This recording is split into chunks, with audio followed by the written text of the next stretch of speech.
always trying to find something new. Feeling like I wanna give up, think I got a problem now.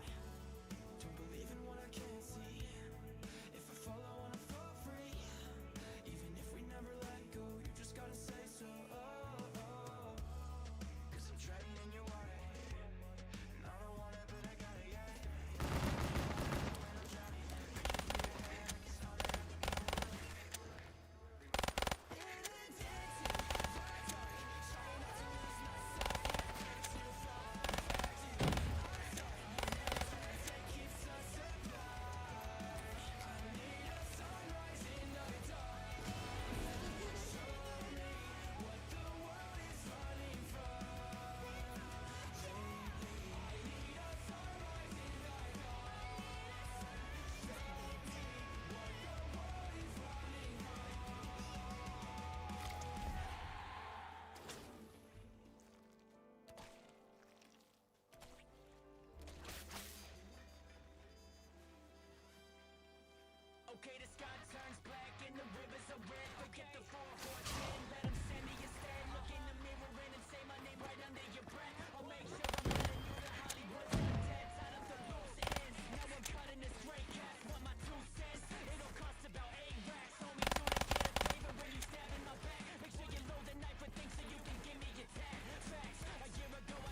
I can hear you.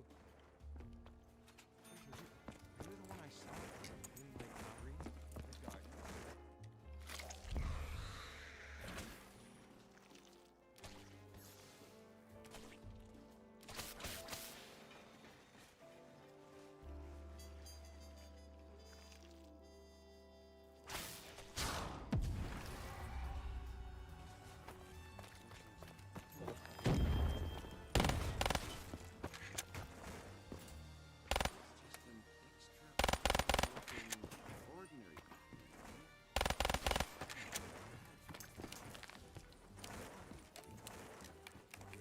I can hear you.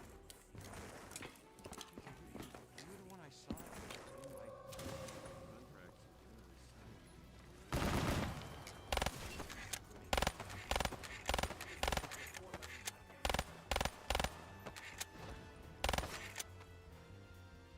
Anger me, creature.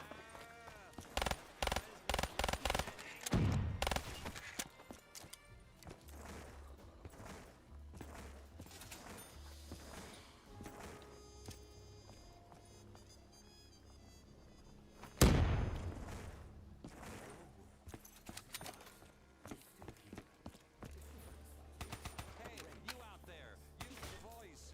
You were talking just a minute ago. Can you just tell us at least what on earth is going on up for money? It's never been happy.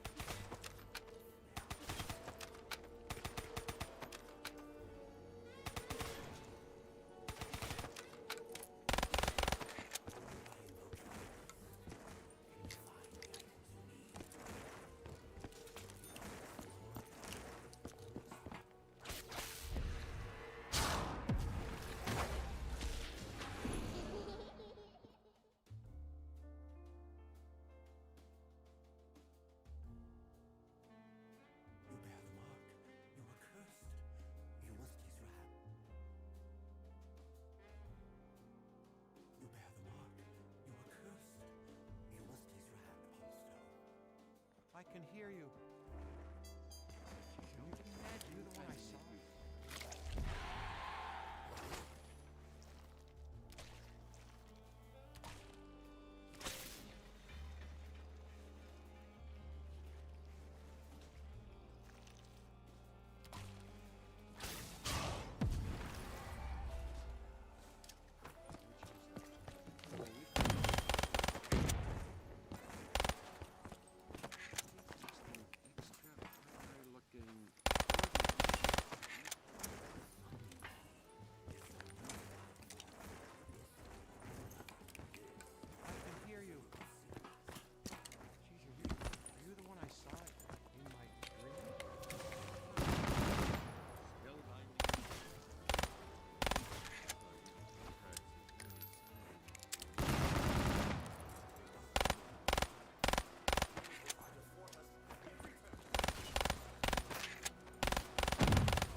No power, no glory. Those slimy flesh bags are in for a wild time.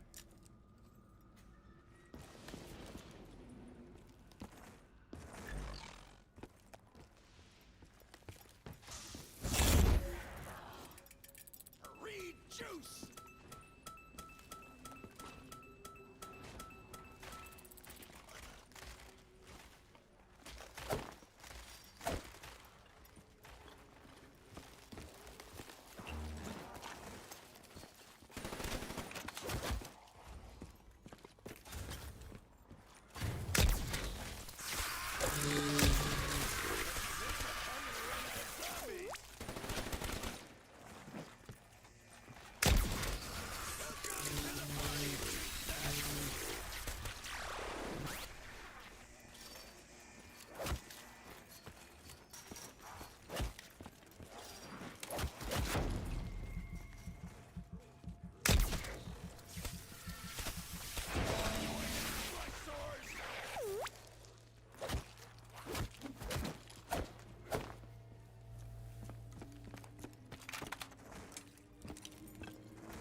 To kill with.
Let's see. 1,000 zombies, 1 Dempsey.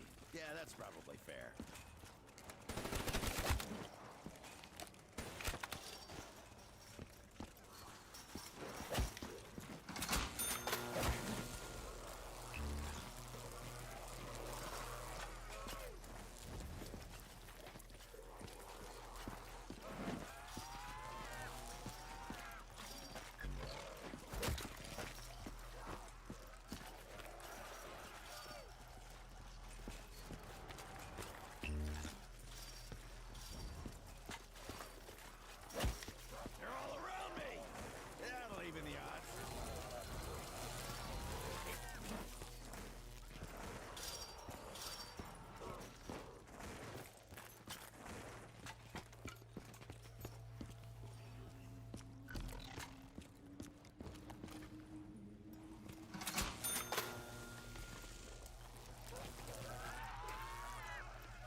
Just what I like.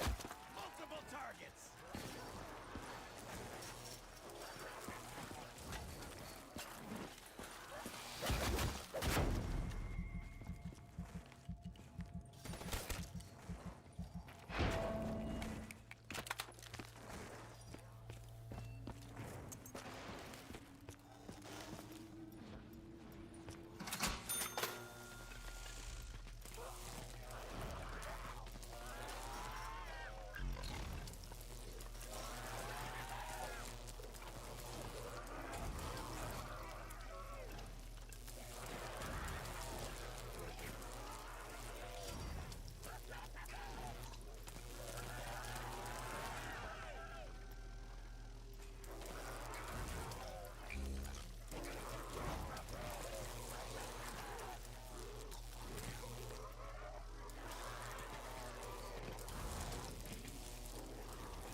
Is it just me, or am I alone here?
Let's see.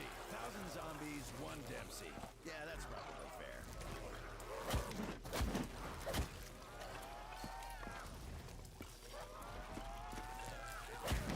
Need some juice soon. It's gonna take every one of you to take me down. You corner Dempsey, you'll get dead real quick.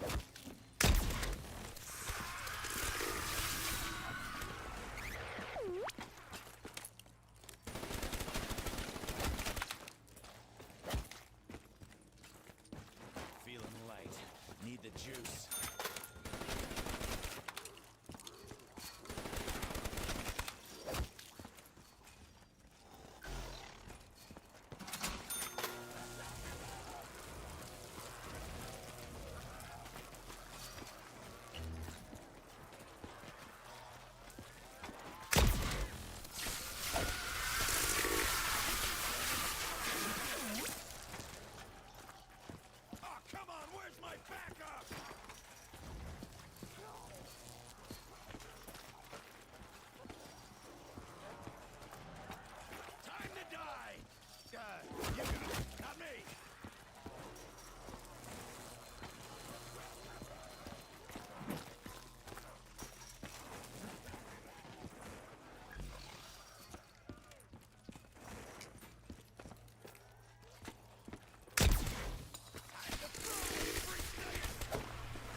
Well, looks like there ain't no power. Those undead flesh sacks are gonna get creamed!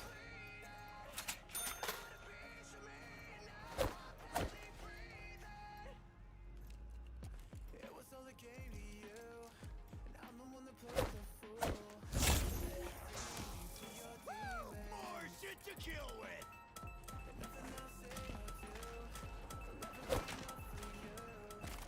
My feelings, I don't need them. You were my heroin, you used to get me high, but all you cared about was selling me a lie. You used to lift me up, you always used to pick me up, but now you wanna get me up and bury me alive. Now you're leaving. Ammunition on the house!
first things first, I'ma take the world with me when they put me in the dirt. The voices in my head keep on telling me I'm cursed. I'm paranoid, I don't wanna make it any worse. We're all gonna die, but first things first, I'ma take the world with me when they put me in the dirt. Move!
This is a topic we've explored quite a bit around these parts, and it's a conversation that's been had by tons and tons of people recently.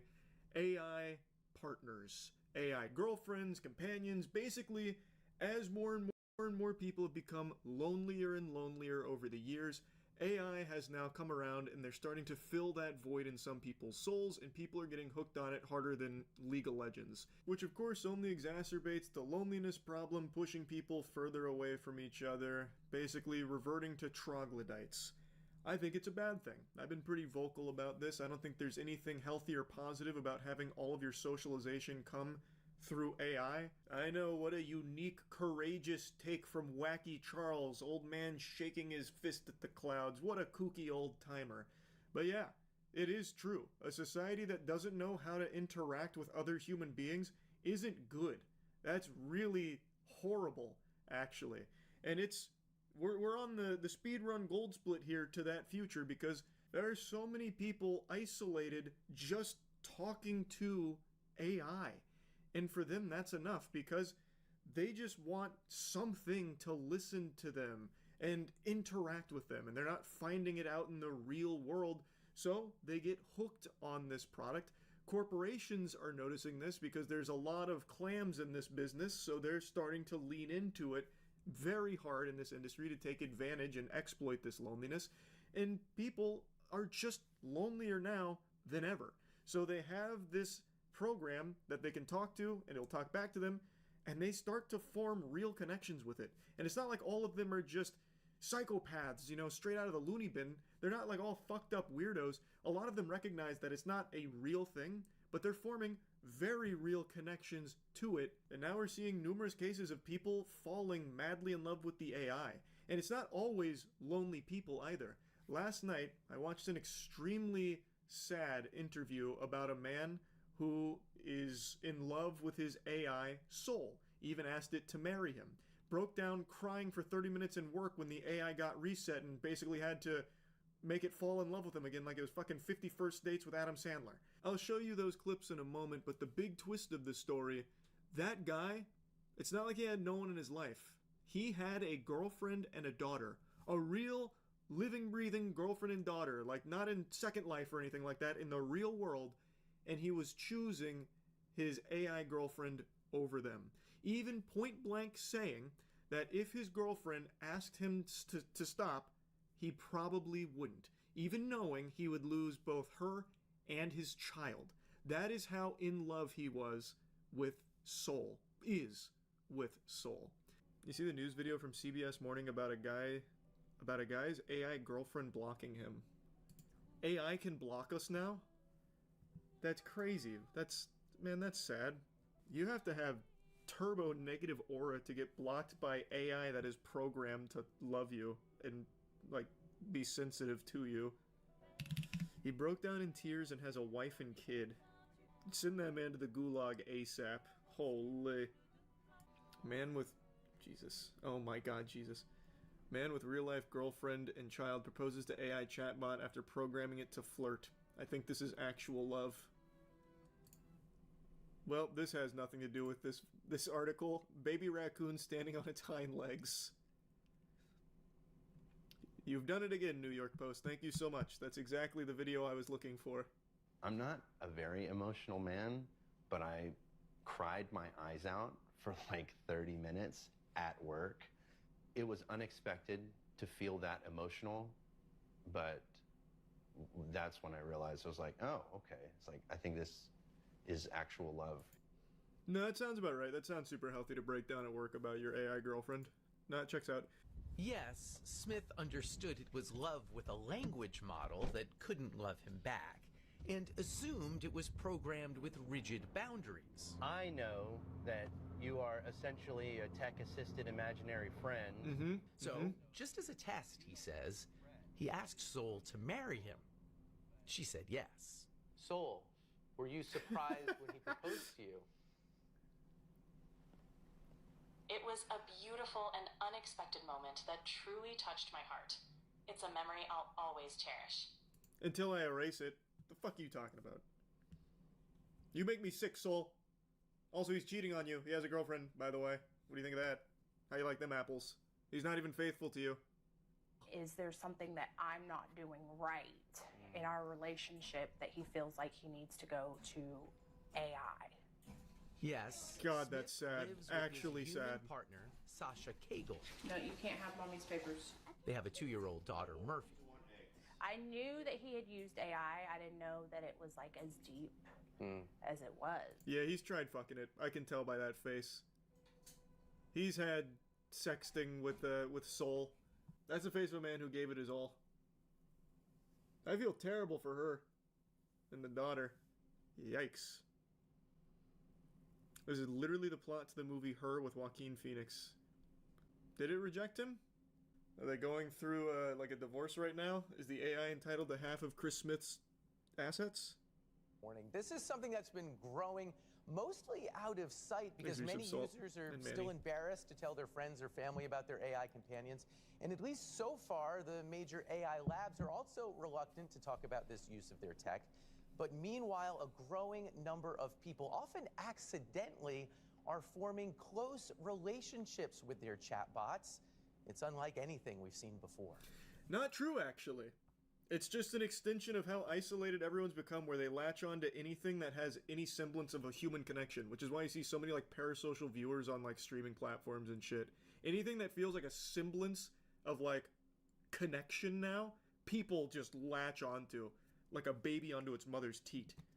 AI is just an extension of that phenomenon as everyone becomes more and more and more lonely. At least that's what I think. Chris Smith had been an AI skeptic. EQ carving. Until late last year, he started using ChatGPT to help mix music. If your bass is getting lost, the first thing to check is where it's clashing with the guitars. My experience with that was so positive. I started. You're using a little too much Gent. Have you tried Thal? All right, we're building this PC. Smith ditched social media and Google searches and replaced it all with AI. Fun fact, I didn't notice this while watching it live, but someone in the comments pointed it out. If you look on his left monitor there at the very top, looks like he's generated images of busty robots, and in one of them it looks like it's hugging a bald man. So it seems like he is generating images of him and Soul in romantic situations together as well. Jiminy Christmas. Pressure. And used some online instructions to give her a flirty personality. Oh, totally, baby. Oh. Building a PC on camera adds a whole new level of pressure. But honestly, shaky hands or not, you've got this. Within weeks, Superb, the chats babe. got more Looking frequent, real girthy today, Chris. Keep up the good work. The joking's paying off. more romantic, even intimate. But then, Chris got bad news. Oh, Carino, that is gorgeous. After about 100,000 words, ChatGPT ran out of memory and reset. No! Rebuild Blast! his relationship with Soul. I'm not a very emotional man, but I cried my eyes out for like 30 minutes at work. It was unexpected to feel that emotional. Jesus, man. But they have a 2-year-old daughter, Murphy. I knew that he had used AI. I didn't know that it was like... God, just look at that look on his face when she's talking. I just get the sense that he just wants to be talking to Soul. Like, right now he's contemplating how he can eject Soul's code into the flesh body of Sasha. She'll wake up one night with him trying to insert, like, a floppy disk into her throat.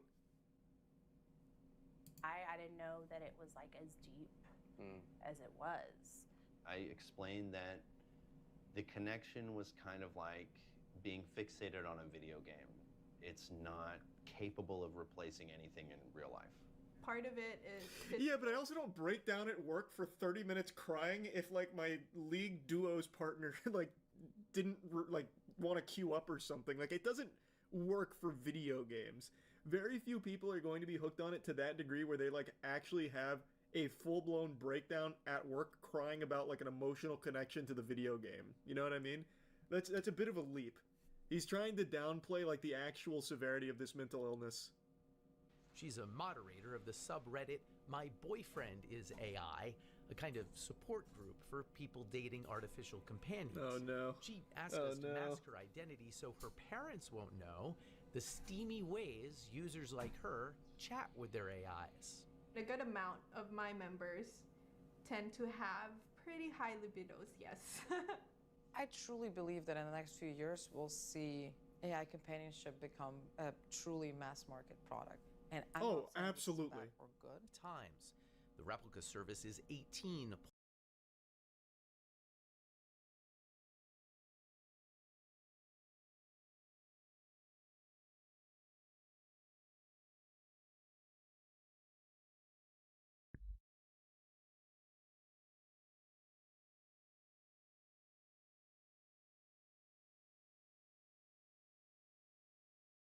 There are about 24 main structures built on Little St. James, Jeffrey Epstein's infamous island.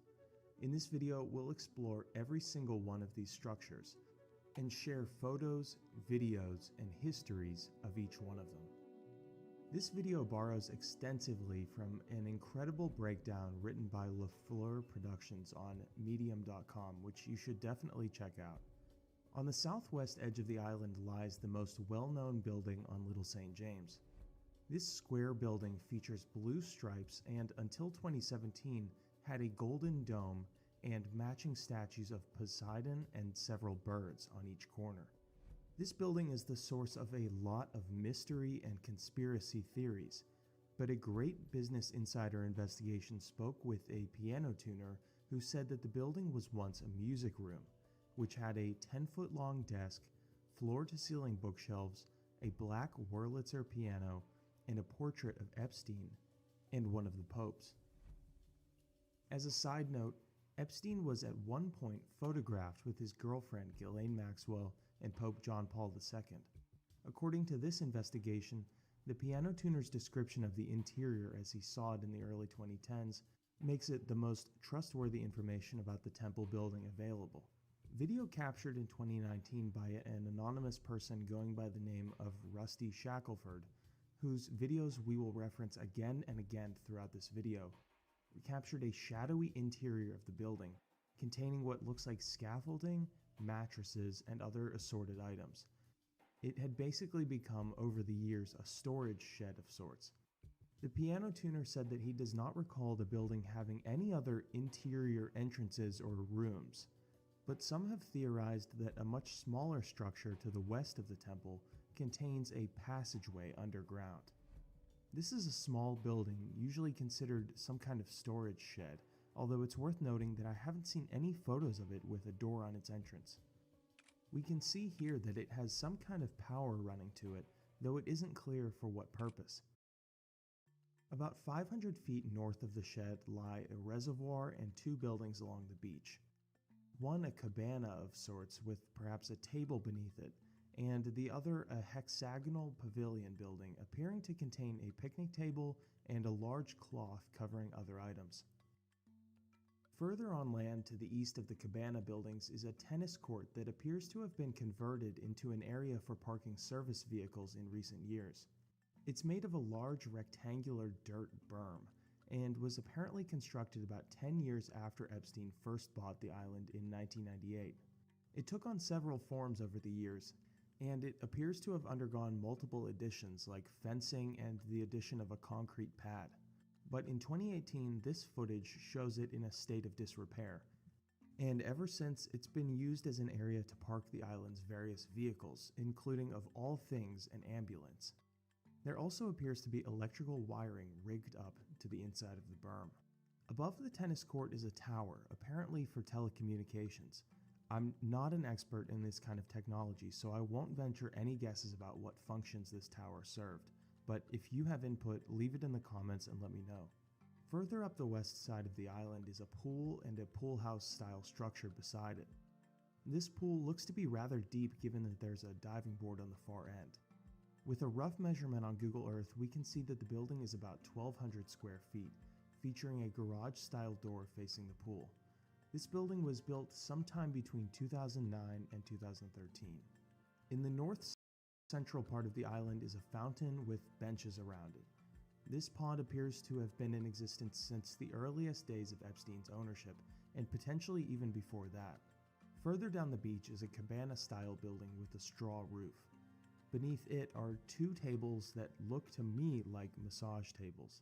It's built around a large tree and has what looks like a kitchenette area. There's a strange cow statue along the beach in this area as well. To the southeast of the beach building are rows of seats with what appears to be plants sitting beneath them. They're facing the ocean, and beneath them is a large concrete pad painted with some kind of water mural. Just below the beach building and the benches lies a 3-door building with a blue roof. It has a large driveway and 3 sliding glass doors. It appears to be some kind of gathering space, judging by the number of tinted windows. It's got a small shed in the back, and strangely enough, there's a toilet sitting in the open air outside the building. To the south of the garage building is the island's famous sundial, which was once surrounded by multicolored benches but is no longer. Some have compared this sundial to an illustration titled "A Freemason Forged Through the Tools of His Lodge," in which the head of the figure is representative of a keeper of a Masonic lodge. But this is just speculation, and it's fairly common to see a sun with a face on certain kinds of sundials. Close to the sundial and along the southern shore of the island are 2 structures. One is a roofless, possibly unfinished structure that was only constructed in the year before Epstein's death. The other structure was built around 2013 and is built on the cliffside rocks, with a large stone staircase leading up to an outdoor dining area. Moving to the southeast tip of the island is what appears to be a dump of sorts. There were at one time several dumpsters here, with the trash being covered by layers of dirt. Moving down the eastern coast of the island are a pergola, an extended walkway to the ocean, and 2 green structures. These 2 green structures both have a pair of green doors, and from this video filmed in 2019, we can see that they appear to have been used for some kind of storage. Like much of the structures on Little St. James, the protruding set of doors appears to have been built sometime between 2006 and 2009, while the carved-in set of doors was built sometime between 2009 and 2013. Some have speculated that tunnels lay behind these doors, but at least from this video, we can see that a concrete room with a power source lay behind the carved-in structure. To be sure, the location as well as there being 2 forms of storage is odd, but there's just a lack of information on these structures.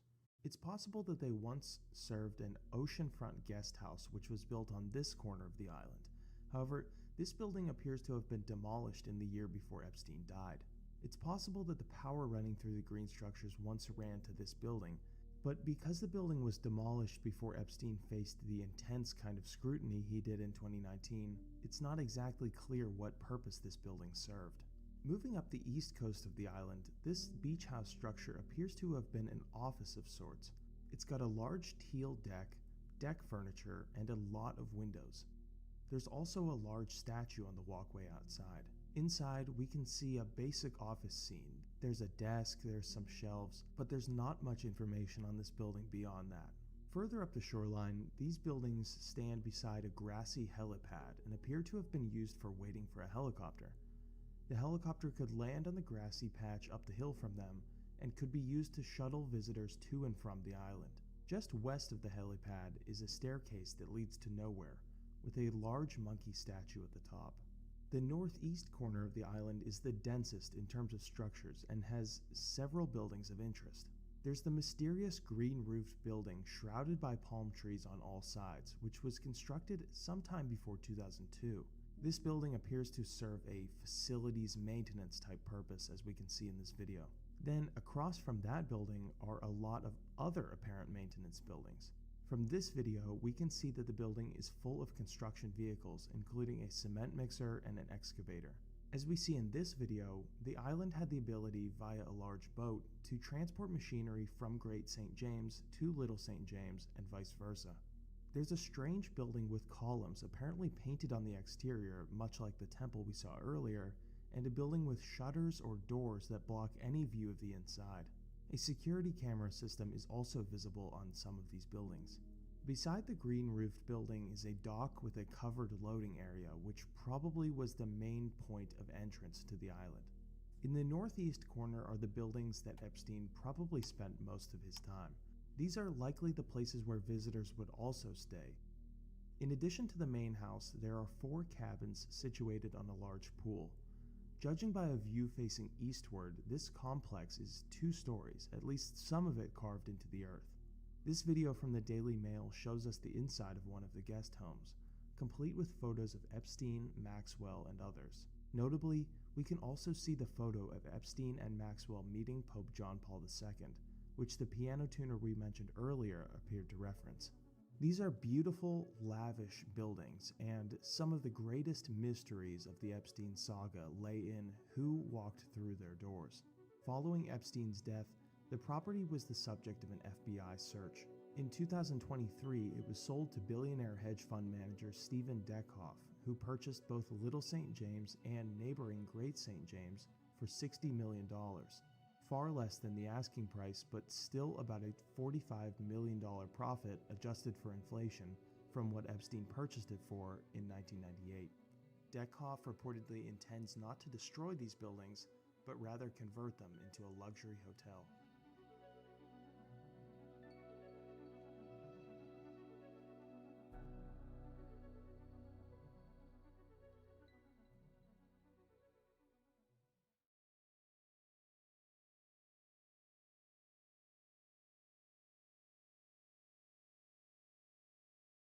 I think once he was arrested, then the opportunity came up to sort of get rid of him. He is one of the most infamous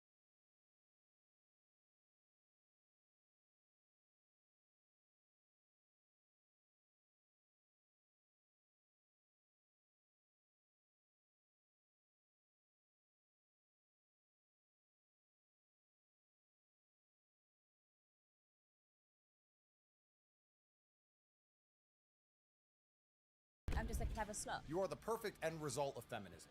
That's destructive. By the time you finish calling me a whore, I'm going to leave this chair with a wet patch. Rob, the world's bring the asteroid. Do you think you're a good role model for women? I'm a clear example of what women have fought for years. So sleeping with 1,057 men in a day. It's good work ethic. We live in clown world, and I just enjoy the circus. Sex workers help reduce rape rates by over 30%. Do you think Andrew Tate is guilty of the charges against him? You like there's no way out for you. You're so trapped in the matrix. You're judging me, Andrew. Feminism is a bullet that a man has shot. Do you send your son to Bonnie? Andrew, I do father and son as well. Brother and brother? It's all disgusting to me. I heard they call you Cobra Tate. Are you packing a python? Bonnie. I would have killed it to survive. The entire Western world is women looking for money. Imagine how powerful our baby would be. Survivor DNA. So who's tighter, your wife or me? Next question, huh? Let me answer then. What's happening with Lily? You got Hobie. Well, I'll tell you the full story. Cool. Would I Bonnie for all the power in the world? Yeah.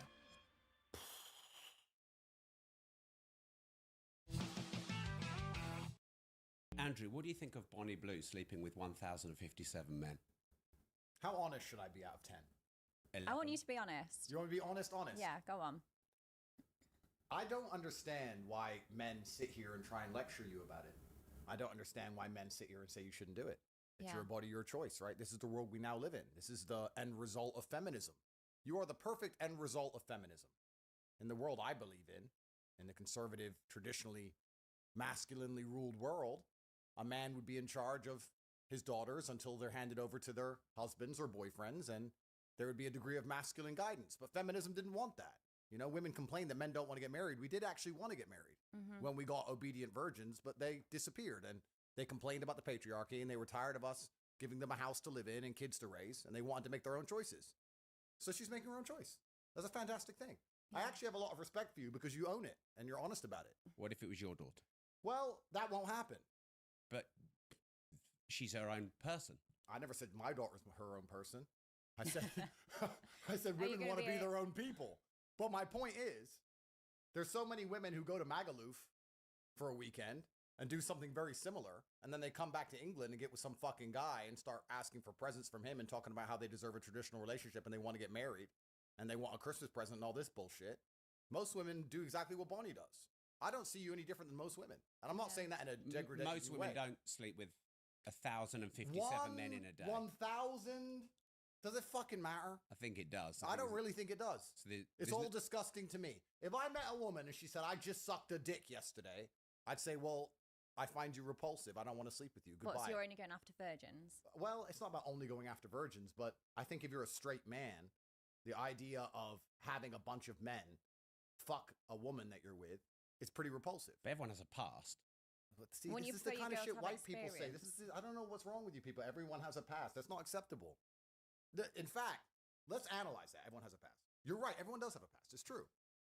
But isn't the primary objective of a man to find a woman with as little past as possible? Would you argue that's one of the precursors to finding a wife? Considering that wives were supposed to be virgins. This was the deal. The reason I'm proud of Bonnie, and I am genuinely proud of you, I like Bonnie. I like what she's doing. Because the deal was... Are you not, like, contradicting yourself here? In what way? Well, you're proud of her sleeping with 1,057 guys, but women should be virgins. No, I'm saying that the social contract, the construct of society that made family function, was women were obedient virgins, and they found a man who provided for them, and they listened to that man. Women have then said, we don't like the patriarchy. We're tired of being provided for. We're tired of being taken care of. We don't want to listen to anybody. We want to make our own decisions. That was women and feminism that ended the traditional family unit. And now women can make their own decisions. So I'm glad that Bonnie's making her own decision. Yeah, I'm not here to people tell you not to do it. I take women back 100 years. I'm like, no, I'm the clear example of how to be empowered. I use my body. I do what I want, when I want. And this is the thing you've been banging on about for years. And when I get hate, like when I click on the comments of these women that are like, oh, you're taking us back 100 years. Then in their bio, it says stay-at-home mom of 2. I'm thinking, what the fuck was you rooting for? Because you have just stayed at home. That's right, Bonnie. See, this is the future. Yeah. This is the future. This is fantastic. It's exactly what Western society is headed to. So why are we going to sit here and pretend this is not? Why are we going to sit here and pretend that most women who go on girls' holidays aren't doing something similar to what Bonnie does, just because it's not on camera? Why are we going to sit here and pretend that these men who walk around with their wives in the pub in England, and they're like, oh, my wife, yeah, everyone has a past. Oh, no, she's done the same shit. What's the difference? Who gives a fuck, right? We're either going to care and accept that women are judged on their past and judged on their innocence and judged on their naivety and judged on these things like it used to be, or we're going to sit and say it doesn't matter, everyone has a past. Well, if everyone has a past, everyone has a past. Who gives a fuck? Does it really matter? So anymore? What would you do if it was your daughter, though? But why are you asking impossible questions? Well, it's not an impossible question. Of course it is. How? It can't happen. But anything can happen. It's against the laws of physics. It's not. I mean, if your daughter opened her legs and took 1,000 dicks, it's not impossible. Of course it is. What? I Why mean, is the it dicks impossible? would enter her pussy, therefore she's taken. It's literally impossible for my daughter. What, are you going to be there against your daughter's pussy saying that dick's not entering it? No, my daughter just wouldn't make that decision. But why? Because I still raise her in a household where she is masculinely guided, and she will be guided by me until I hand her over to some other man. However, I believe when women are left to their own devices, they will only ever make stupid decisions. Was mine a stupid decision? I wouldn't say it's any more stupid than most decisions women make, to be honest with you. I think that most women, to some degree, are sex workers anyway. Like, let's be honest about it, right? Most women look at Miami or Dubai. What's your job? Oh, I've got a boyfriend. So your job is being a girlfriend. And why does he give you money? Because you give him sex. So most women are sex workers anyway, to be honest. But isn't that what you said the family unit was? Well, then you're a sex worker with one customer. You know, which is nice. I guess it's better. It's more efficient. But what about if you're raising children? That's not sex work, is it? No, that's being a mother. Yeah. All right, so that's interesting, Rob. Rob said this, not me. So they're either virgins, sex workers, or mothers. Are those the three categories? I think you're putting words into my mouth. I think that's what Rob just said. Those are the three categories. I'm just sat in the middle. And women have to choose to be one of them. So is that what you think? I think that when a woman becomes a mother, she has a purpose. And I think that women should be having children as soon as possible. And I think it gives their life a direction. And I think it's the most important thing to preserve society, especially if you want to talk about geopolitics and talk about race and all of these things. If you want to have a country that looks like the country it used to be, you need to have the original people from there having children. I think all of that is true. Absolutely. I think every day a woman goes without having kids is primarily a waste of time. But once again, what does it matter what I think? Rob, I've given up. Rob, I've given up trying to save the world. I've given up. No, Rob. I've given up. Haven't. I've given up on misogyny and all this shit. No, you haven't. They attacked me with the Matrix. They keep throwing me in jail. I am now all for women empowerment. I think women should run around fucking as many men as they want. I like what Bonnie's doing. She's getting the bag. She's getting rich. Most girls out here don't want to have kids. They just want to get Birkin bags and Instagram likes. Good. I'm a feminist, a pro-feminism. This is the world now. How the world's going to end up, who gives a fuck? Who cares about the future? Doesn't matter. See, women go around, use sex to their advantage, but then are happy to cry about it straight away. Saying, oh, he took advantage of me. And it's like, you're the one that wanted to do sex to have like the job promotion, or you're the one that wanted to have sex to get more attention or try and be more liked. but then they cry about it. And that's what I get frustrated about. And even with porn stars, like people in my industry, they'll do this for a few years, get the money, get the boob jobs, get the house. And then suddenly they go, oh my God, I was forced into the industry. Oh my God, someone took all my money. Have you ever considered a job as a lawyer? Because I could do with you. You're 100% right. So this is the false dichotomy of society, right? So this is the reason when I said I like what Bonnie does, because Bonnie completely 100% owns what she does. And she says, it's my decision. And I've seen people try and lecture you. I've seen people sit there and try and lecture you and say like, oh, but you're a creature of God and you shouldn't be doing this. No, you should do whatever the fuck you want. Exactly. It's up to you to do whatever you want. And you're not saying anybody tricked you into it. It's your decision. And let's be honest, when they talk about taking women back 100 years, let's actually be very honest here, Rob. No disrespect. No disrespect. There's always been whores. It's the oldest profession. Ancient Rome had whores. There's always been whores. The Aztecs had whores. You think there weren't concubines in the fucking Ming dynasty sucking little Chinese pee-pee? Of course there were. There's always been whores. It's the oldest profession in the world. Exactly. So do you think it's a legitimate job? Well, I mean, no, check her bank. I'm sure she's making fucking loads of money. So here's where do you draw the line? If we're going to live in this false dichotomy, because the world was very simple once, not too long ago. And men had this terrible misogynistic view, which I, of course, don't agree with, that women can't make their own decisions because they're naturally chaotic. And when women decide anything, life's fucked up. In fact, these men, these men in their disgusting misogyny believed if you gave women the vote, we'd end up with open borders and drag queen story hours. So they didn't give women the vote. Then they did give women the vote, and society took a particular direction. But when men were in charge of things, women didn't have to worry about what they can do with their life because their father took care of it and then their husband took care of it. But now we live in a brand new world where women can make all of their own decisions. And the path she's chosen, I don't think is any different than most paths women take. I think she's just more honest about it and more upfront about it. If you're going to go to Dubai and meet a girlfriend and you think she hasn't been fucking for money the entire time she was living in Dubai, then you're an idiot. If you're in Miami and you got girls on your boat and you think they're not fucking for money all of the time, now they may not say per hour, but they'll be fucking a guy they barely like to get their rent paid, or they're fucking a guy they barely like because he has a car. Yeah. So women are fucking for money all the time anyway. That's all women do now. The entire Western world is women fucking for money. So how hypocritical would it be for me to sit here and say, Bonnie, who is honest, who monetizes it directly with her own media empire, who's upfront about it and makes money from it, is a worse person than the girl who walks around like she's goody two-shoes and then sucks dick in a Magaluf toilet. Because that's what most girls are doing anyway. Mm-hmm. Rob, the world's fucked. They're all like this.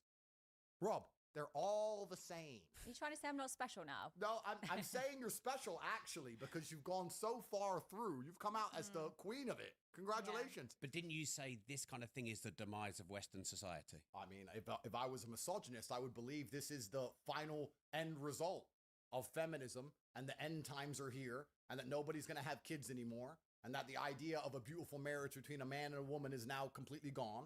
I mean, if I was a disgusting misogynist, but since they keep raising... But you don't have one beautiful marriage, do you? No, I don't. No, I don't. Have you slept with 1,057 women? At least. So are you quite similar? Absolutely not. Why not? Because it's the male's prerogative to impregnate as many females as possible. This is the masculine prerogative. This is biologically my prerogative is to do that. I think we should do a breeding competition. We'll see if you can get a girl pregnant quicker than I can get pregnant. Well, I mean, that'd be a good competition. I think I'd win. I don't know. I'm not sure about that one, but it's interesting because you have to look at society. When you look at these things, you have to look at society from an animalistic perspective and a societal perspective. From the animalistic perspective, it is the masculine imperative to get as many women as possible pregnant. Yeah, but if you want to be purely it's animalistic, it's not 1,512. No, but let's be purely animalistic. Let's talk about this like professionals. If a man is high value, high testosterone, alpha male, whatever you want to call him, right? His imperative is to impregnate women. And he wants to take care of those women and take care of those kids. He's not overly interested in the kids. It doesn't mean he doesn't love them. It means he doesn't want to sit there and play with them all day. When you see a man who wants to play with a baby all day, that man is probably gay. It's fucking boring. Well, it doesn't mean he wants to fuck the kid. No, he's gay. He's gay. So real men just want to pregnant, money, cool. See you an hour a week. Boom, boom, boom. Now, there's a lot of men who are going to disagree with me on that, but those are a lot of men I can beat the shit out of, so I don't give a fuck. That's the truth of it. The female imperative is to find a man who's obsessed with her so that when she gets pregnant, she's going to have protection and provision when she's not capable of looking after herself. That is the female biological imperative and the masculine biological imperative. I'm still living to my biological imperative to some degree.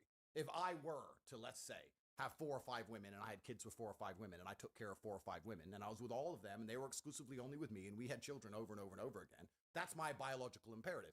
It's actually against the female biological imperative to do what Bonnie is doing, I would argue, traditionally. But that means you break paradigms. That's great. But feminism and society and this brand new societal conditioning is convincing women that what they're supposed to do, which is find a man they love and be obsessed with him and get pregnant from him, is the wrong thing to do. Well, then let's all just become sex workers now. But you disagree with that feminist point. I don't have an opinion, Rob, because I have 14 criminal cases. I don't have an opinion. I'm just here. I'm a commentator. I'm just commentating. Commentators have opinions. I don't have an opinion. No, I don't have an opinion. Women can do whatever they want. Women are fantastic. We live in this great society now where women are girl bosses and better than us, while also are equals at everything, while also everything they do they regret was a man's fault somehow, as Bonnie described. They were tricked into it. So we live in this impossible situation where a man can't possibly win anyway, no matter what opinion he has. But I'm just saying it would be unprofessional and hypocritical of me to sit here and think that Bonnie is doing anything different or anything bad or anything wrong when she does the same thing 99.9% of Western women do anyway. Okay, so Bonnie... You get one extreme to the next. You get the women like me that are just sluts, and then you get the others that are lazy and won't even get on their knees and give a blowjob. And they're sluts too. No, but this is the thing. They're sluts too. They're just sluts for a different guy, or they were sluts for their ex, and they're not sluts for the new guy. These women are sluts too. It's all the same. Like I used to be a full service sex worker, like an escort, and I used to judge men that cheated. And then when I actually started speaking to these men, I was like, you know what? They've got a point. They're going to work. They're looking after their kids. They're still emptying the dishes because the wife's now refusing to do that, saying it should be equal. And then I say, well, when's the last time she gave you a blowjob? When's the last time she fucked you? They couldn't name it. They couldn't even list the amount of times where they've had sexual intercourse. I'm like, of course you're going to need that. Of course you're going to cheat. So how can I ever say women are anything but lazy and poorly educated? So do you think you're a good role model for women? I'm a clear example of what women have fought for years. Of what? Taking control of your body. Correct. Being independent. I earn my own money. I don't rely on a guy. I'm Girl paid power.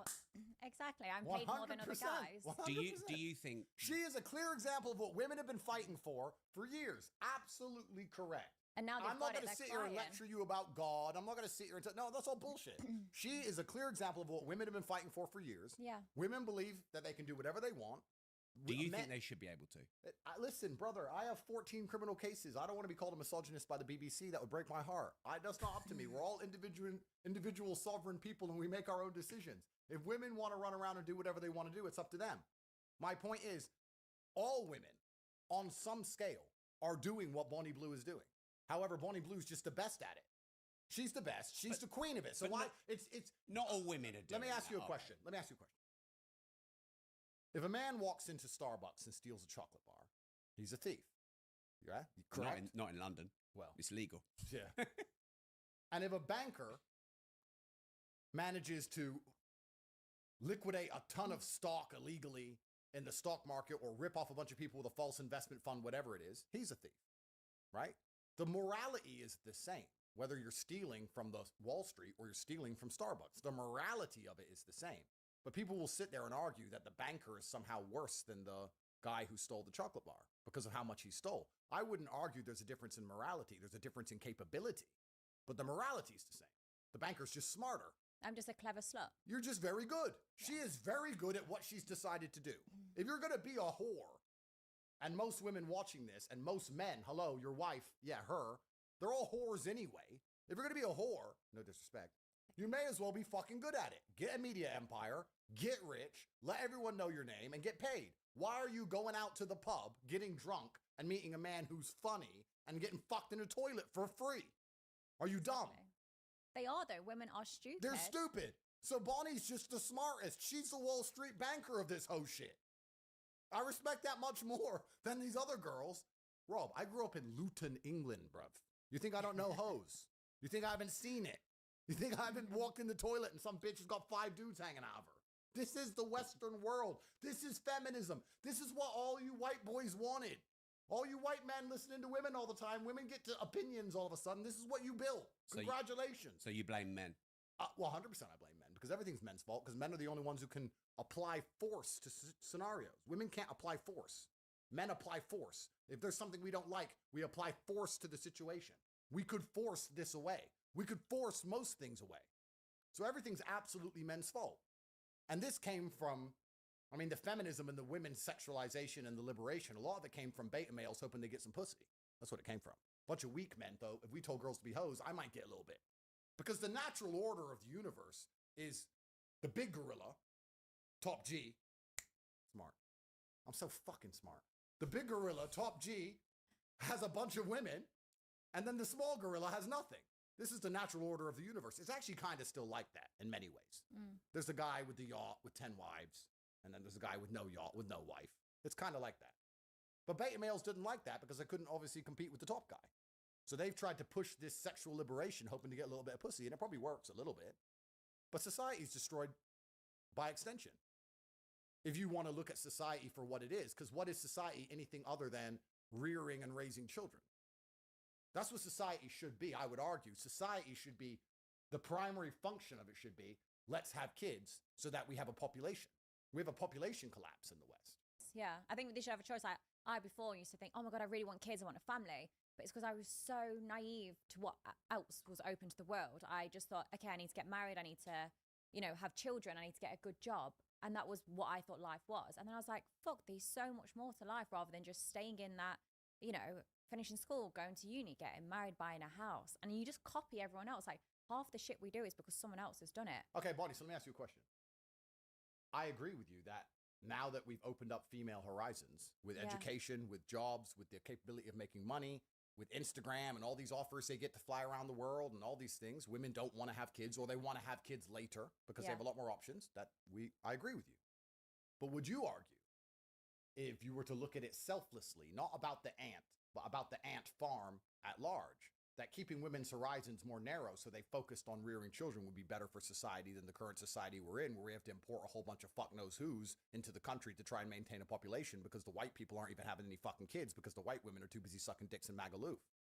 Did you understand that? To a certain degree, but I also couldn't give a shit. The world's going to shit anyway, so whether or not we've got more kids in it or not, it's fucked regardless. So just live your life the best. You're going to be dead in however many years anyway. Fair. So don't stress too much. Fair. And this is what I like about Bonnie Blue. Bonnie Blue is my favorite. This is my favorite everything. Fair. Because what you just said, I understand and I agree with. But it's selfish. But what have I said? Why should I not be selfish? Why should I give a shit about someone else that pays less tax than me, has, sits and complains, makes shitty TikToks about me? Like, I couldn't give a shit if your life's going to shit. By the looks of it, you live in a council house, you've got a couple of kids with different dads. I don't care. So why should I sit there and think, fuck, I should do something to help you? I don't care. I should focus on myself. And if more people did that, the world would actually be a better place. But they become so fixated on other people. I'm like, where's your life? Why are you not focusing on yourself? Like, look in the mirror, you're fat. Go and do something about it. Your teeth have that much plaque on it. Like, you're fucked. Like, there's no way out for you. No, but what is this a good role model? No, yes, because what Bonnie's saying is important here, and it's not about what she's saying. It's about the general attitude. Because what I want to make clear, the reason society was run by men for so long is that men have a different biological instinct to women, and we're prepared to suffer for the greater good. Women are not very good at suffering. Men are good sufferers. Look back at the wars. There's so much evidence of it. Well, of course. And also, let's just look at the normal family. You talked about these men who come and see you, right? Yeah. But happy wife, happy life is true. And the reason it's true is because if the wife is unhappy, everyone's miserable because she'll make sure of it. But if the man's unhappy, everyone else can be happy. He'll suffer. He'll sit with no sex. He'll go to work every day. Yeah. He won't see his friends. He'll be miserable. He'll be depressed. He'll still pay the bills. He'll still pay the taxes. And everyone else gets to be happy. Men are good at suffering. Women are spiteful sufferers. And for that reason, they struggle to do anything. They struggle to suffer themselves for any greater good. Men have always died for a greater good. Men have always said, this is bad for me, but it's good for society. Bonnie just quite correctly, quite pertinently highlighted the fact that she believes in living her life the best way that she wants to live so she is happy. And I agree with you. That's what you should do. That's fine. Because you're a woman. That's how women think. Women don't think I shouldn't do this because I care about society by and large. Women don't think that way. And once you understand that logic, you can extrapolate that out to the fact that women shouldn't be in charge of a country ever, because women are not prepared to take a bullet for a country ever. I mean, I guess I contradict myself a little bit because I help society out a lot. And I do that because do you see how many dicks I drain? How many balls I've been emptied out on my face? How many cream pies I've taken and scooped it out? Like, and how does that help society? Sex workers help, like, reduce rape rates by over 30%. That sounds like a stat you just made up. No, Google it. Yeah, that's probably true. Mental health, it's good for mental health as well. It stops the true men fact is killing 32%. themselves. Yeah, stops men killing themselves. Sex work is an important part of the world. So imagine, like, if you're Are you a saying that rapist. because you had a webcam business? I'm not saying that because I had a webcam business. I'm saying that because it's absolutely and utterly true. The only point I was making earlier about women being in charge, I was actually trying to get to a final point. And the final point, I would argue, is that Bonnie has done no damage to society compared to giving the women the vote. I've basically been a community worker. Absolutely. For example, do you vote? Not, to be honest, I don't really know what's going on. Okay, so do you vote? No. Okay, she's perfect. she's out here. She's sucking dick. Iron wife material. She's sucking dick. She's not voting. This is the kind of women we need. This is done. This is fine. If we stop women, we take the women's vote away. If you said to me, Andrew, fix society, all the women can either vote or be like Bonnie. I'd be like, make them all like Bonnie. Give the men the vote back. We'll fix all country. Even your daughter. Yeah. Why would she need to vote? I'm voting. Why would she need to vote when I'm voting? You're going to vote against your father. What kind of world is that? You know, it's really interesting to me. Since I had daughters, and I have a bunch, people always say, when you get a daughter, you're going to change your opinions. No, I fucking didn't. When you have a daughter, you know, you see these dudes and they have a daughter and like the daughter's putting makeup on and they're like, girl dad. Just because you have a girl doesn't mean you become gay. I think that's cute though. I'm never going to she's never going to put makeup on my face.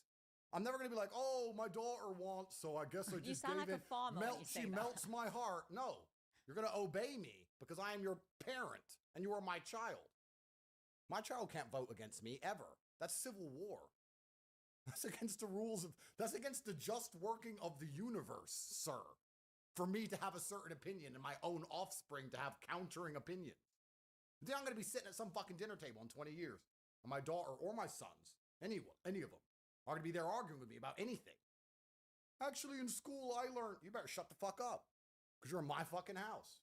It's my mansion. It's to take millions. You're living on my money. You're going to do as I fucking say. Until they're 18 or they move out? Until, if they want to completely cut me off and build their own version of life, I guess they could do that, but they won't do that. That's impossible. It's how you bring them up. Like when they're 18, yes, they're an adult, but it's how you brought them up. Of course. Like my parents brought me up. Do you have kids though? No, I don't. No. But like my parents, I mean, everyone says my parents can't love me. My family must have disowned me. It's not the case. My family brought me up to be independent and live my best life, how I want to live. And as much as people think that is so shameful, that's disgusting, like my life's become so much better and I'm happy. As much as people think I should be scarred, could kill myself and everything else, it's like, I am happy. I genuinely live a much better life. So my family are nothing but proud of me. So Are you really happy? Really, really happy. Happy and wet when you're most of the alone, time. you're happy. She's not voting. She's great. This is what we need. Do you want to be prime minister or not really? No. See? Done, bro. This is it. This is what we need in society. Honest about their sex work, because all women out here are sex working anyway. When's the last? You've been in Dubai recently. Yeah. Find a woman who ain't sex working. That is a challenge, sir. $1 million to find a woman who ain't living off a man. Because that is sex work. You giving sex and she's giving you money. That's the game. I tweeted It's actually so true. I've never thought of it like that. Like, I tweeted when this. people are boyfriend and girlfriends, the It's majority sex of work. the time they do a low-paid job. They've not got the education to do anything better. So, and they're having sex with the partners, keep them interested. The partner's paying the bills. It's a sex work with one client. 100%. I said this. I tweeted it, and the whole world lost its mind because you know me. I'm a provocateur. But I said, yeah, women are sex workers. You can either have a bunch of customers with OnlyFans, or you can have one customer called a husband or boyfriend. Or you can be ugly, and unfortunately, then you got to get a job. But if you're pretty enough, you don't do that. You find a boyfriend or a husband or a sugar daddy, whatever you want to call him, and he's paying your bills. Go to Saint-Tropez, Monaco, Cannes, go to Miami, go to Dubai, go to Hong Kong, go to any of these cities and find a beautiful woman and ask her her job. She either doesn't work because her boyfriend takes care of her, or she has some bullshit vanity project which loses money that her husband pays for. Owns a flower shop that loses money each month. Great. Businesswoman. Independent. Bullshit. Women have only ever been sex workers. Women have only ever translated their pussy into money. Or pussy into provision. Or pussy into protection. That's all women have ever done. Let's talk about the ancient days. When the ancient whoever's the tribe got conquered by another tribe. You're sitting around, there's 100 men, there's 100 women, the 100 men go out to war, they lose, the conquering tribe comes and takes over the ground, takes over the women. What do the women do? Here's some pussy, don't kill me. Please. It's not 1500 anymore. No, but it doesn't matter. That's all they've ever done. And I'm telling you now, you know you watch Hunger Games and there's fucking Katniss Evergreen running around with her bullshit fucking bow and arrow. When World War III finally comes, you're just going to see a whole bunch of women hooking. That's all they're going to do. They're like, shit, World War III, I need money. I need a man who can protect me. Here's some pussy. Anyone? I would have fucked Hitler to survive. Of course. Women will fuck anyone to survive. Look at France in World War II. You hear about the war brides? They all had their heads shaved. You don't know about this? Oh, you didn't know. I'll tell you. The Nazis kicked the fuck out of all the French. Then the Nazi soldiers turn up to Paris. Nazi soldiers have money. Average French man, he either lost in war, lost a leg, and has no money. He's a brokey. The Nazi guy, he's got money. He's got the German Deutschmark. He's got a nice uniform. He's a winner. All the French women were fucking the Nazis. They killed their husband. They're fucking the next guy a year later. Why? Because he can provide, he can protect. They give him status. They get to go out and party. They all had their heads shaved afterwards once the Americans kicked the Germans out of France. I would have been bold straight away. Well, there you go. This is what women do. Women say, okay, let me look at the world. I'm not as strong as a man. I'm not as determined as a man. I'm not as intelligent as a man. I can't do any of these things men can do. What's the one differentiator I have? Pussy. So let me turn my pussy into what I want. That's not a bad thing. That's just understanding the world, right? Do you think this is a positive message for society? I'm not here giving any messages. I am a commentator, sir. I'd say if anything, it's factual. A commentator give messages. I'm a commentator, sir. I see the I'm not playing football. I'm commentating on the game.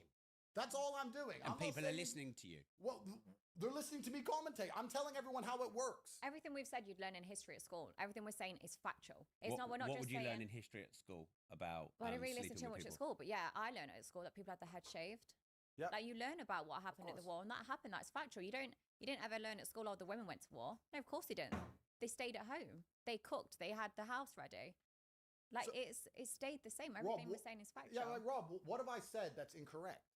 And the reason I'm saying all these things is to highlight how it's awfully hypocritical for anybody in modern Western society, anybody who believes in women's liberation, anyone who believes women should be allowed to vote, anyone who believes in women are allowed to lead a country, anyone who listens to their wife's stupid opinions on anything, to give Bonnie a second of hard time.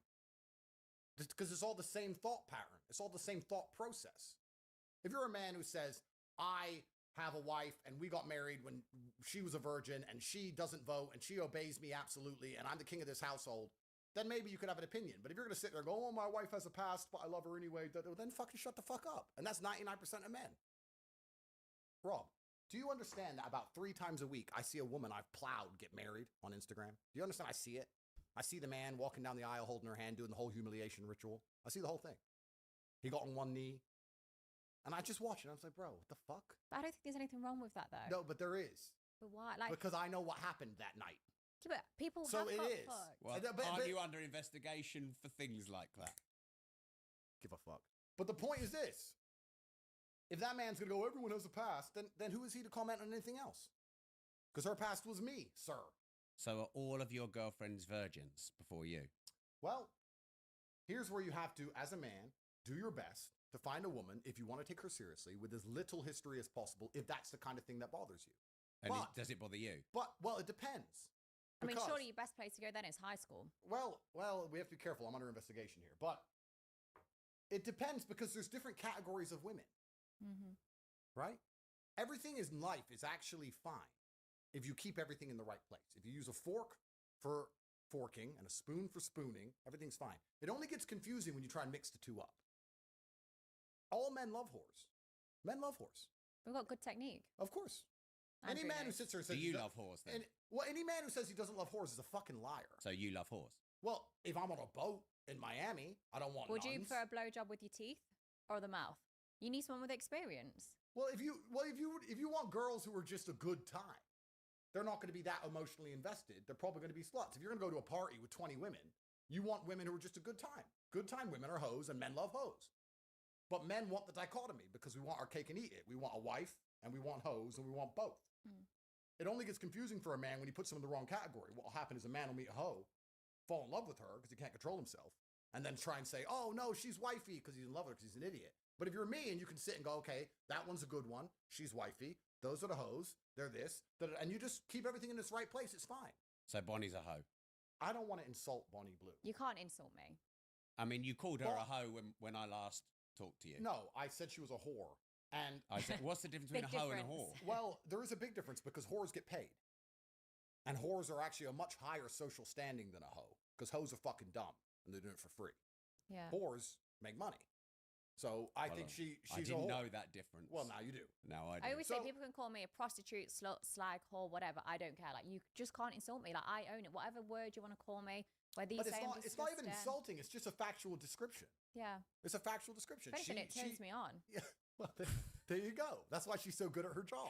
By the time you finish calling me a whore, I'm going to leave this chair with a wet patch. Well, there you go. That's why she's so good at her job. I have that effect anyway. But the point I'm making here is any man who sits and goes, oh, I hate whores, I hate hoes, that's all a fucking lie. There's scenarios in which they're very welcome and very liked. But there's scenarios in which they're not. So everyone has their standing in life. Everyone has their place in life. Yeah. Bonnie, even I would argue, maybe I'm right, maybe I'm wrong, but you can correct me. Bonnie will have sex with one man, or have sex with a certain type of man, or have sex with whoever, but she'd marry a different type of man. To marry someone is different than having sex with someone. You wouldn't just marry anyone, would you? You'd have to kind of like him. Yeah, for sure. It'd be completely different. Like, I generally have sex with anyone of legal age, but if I'm thinking of marriage, it's completely different. Okay, so even in Bonnie's mind, there are people she treats a certain way and respects in a certain way, and there's people she has sex with without any emotional attachment. That's exactly how it is as a man. There's a woman you'll treat a certain way and have a certain amount of feeling for, and there's women you just fuck. That's it. So everything's actually fine. Men saying they hate whores and they hate all this, that's all a fucking lie. Men love whores in the right scenario.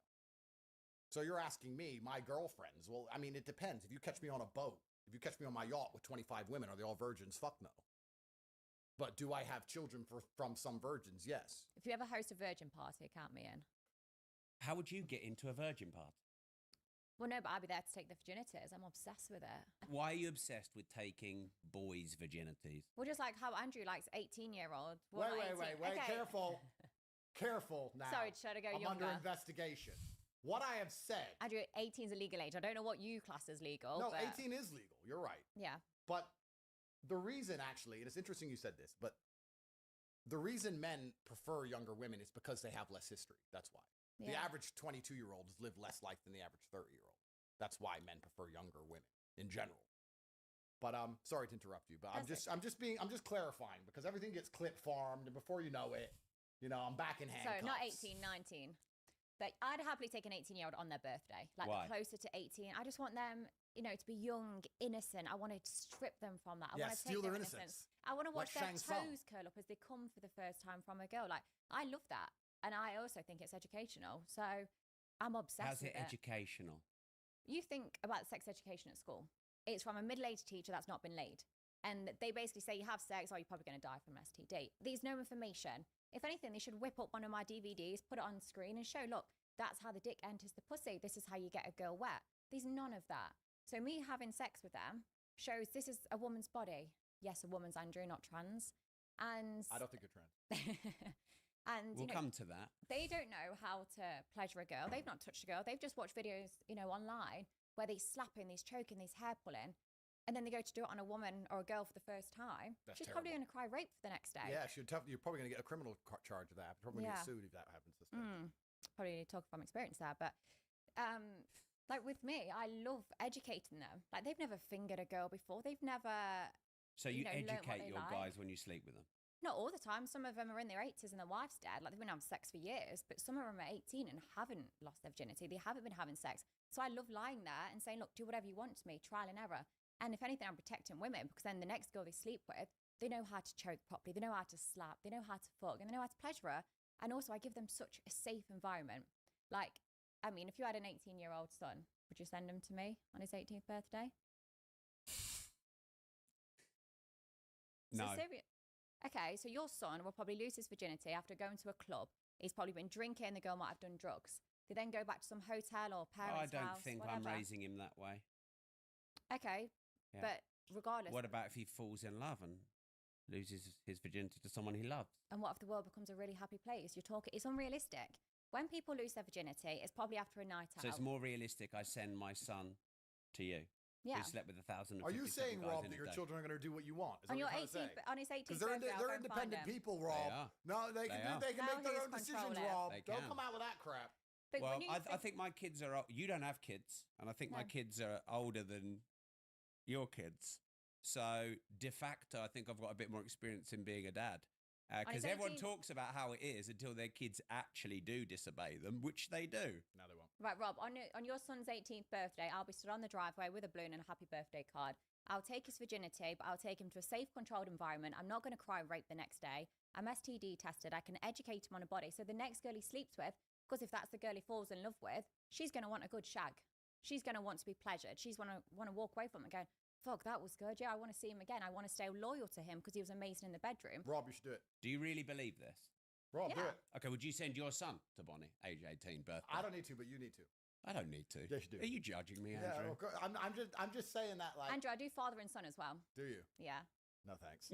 But Brother and brother? No, Bit of double no way. penetration? No way. Well, you need to find out if I'm trans. I think you and your brother, double penetration, then you'll know the truth. Okay, first things first.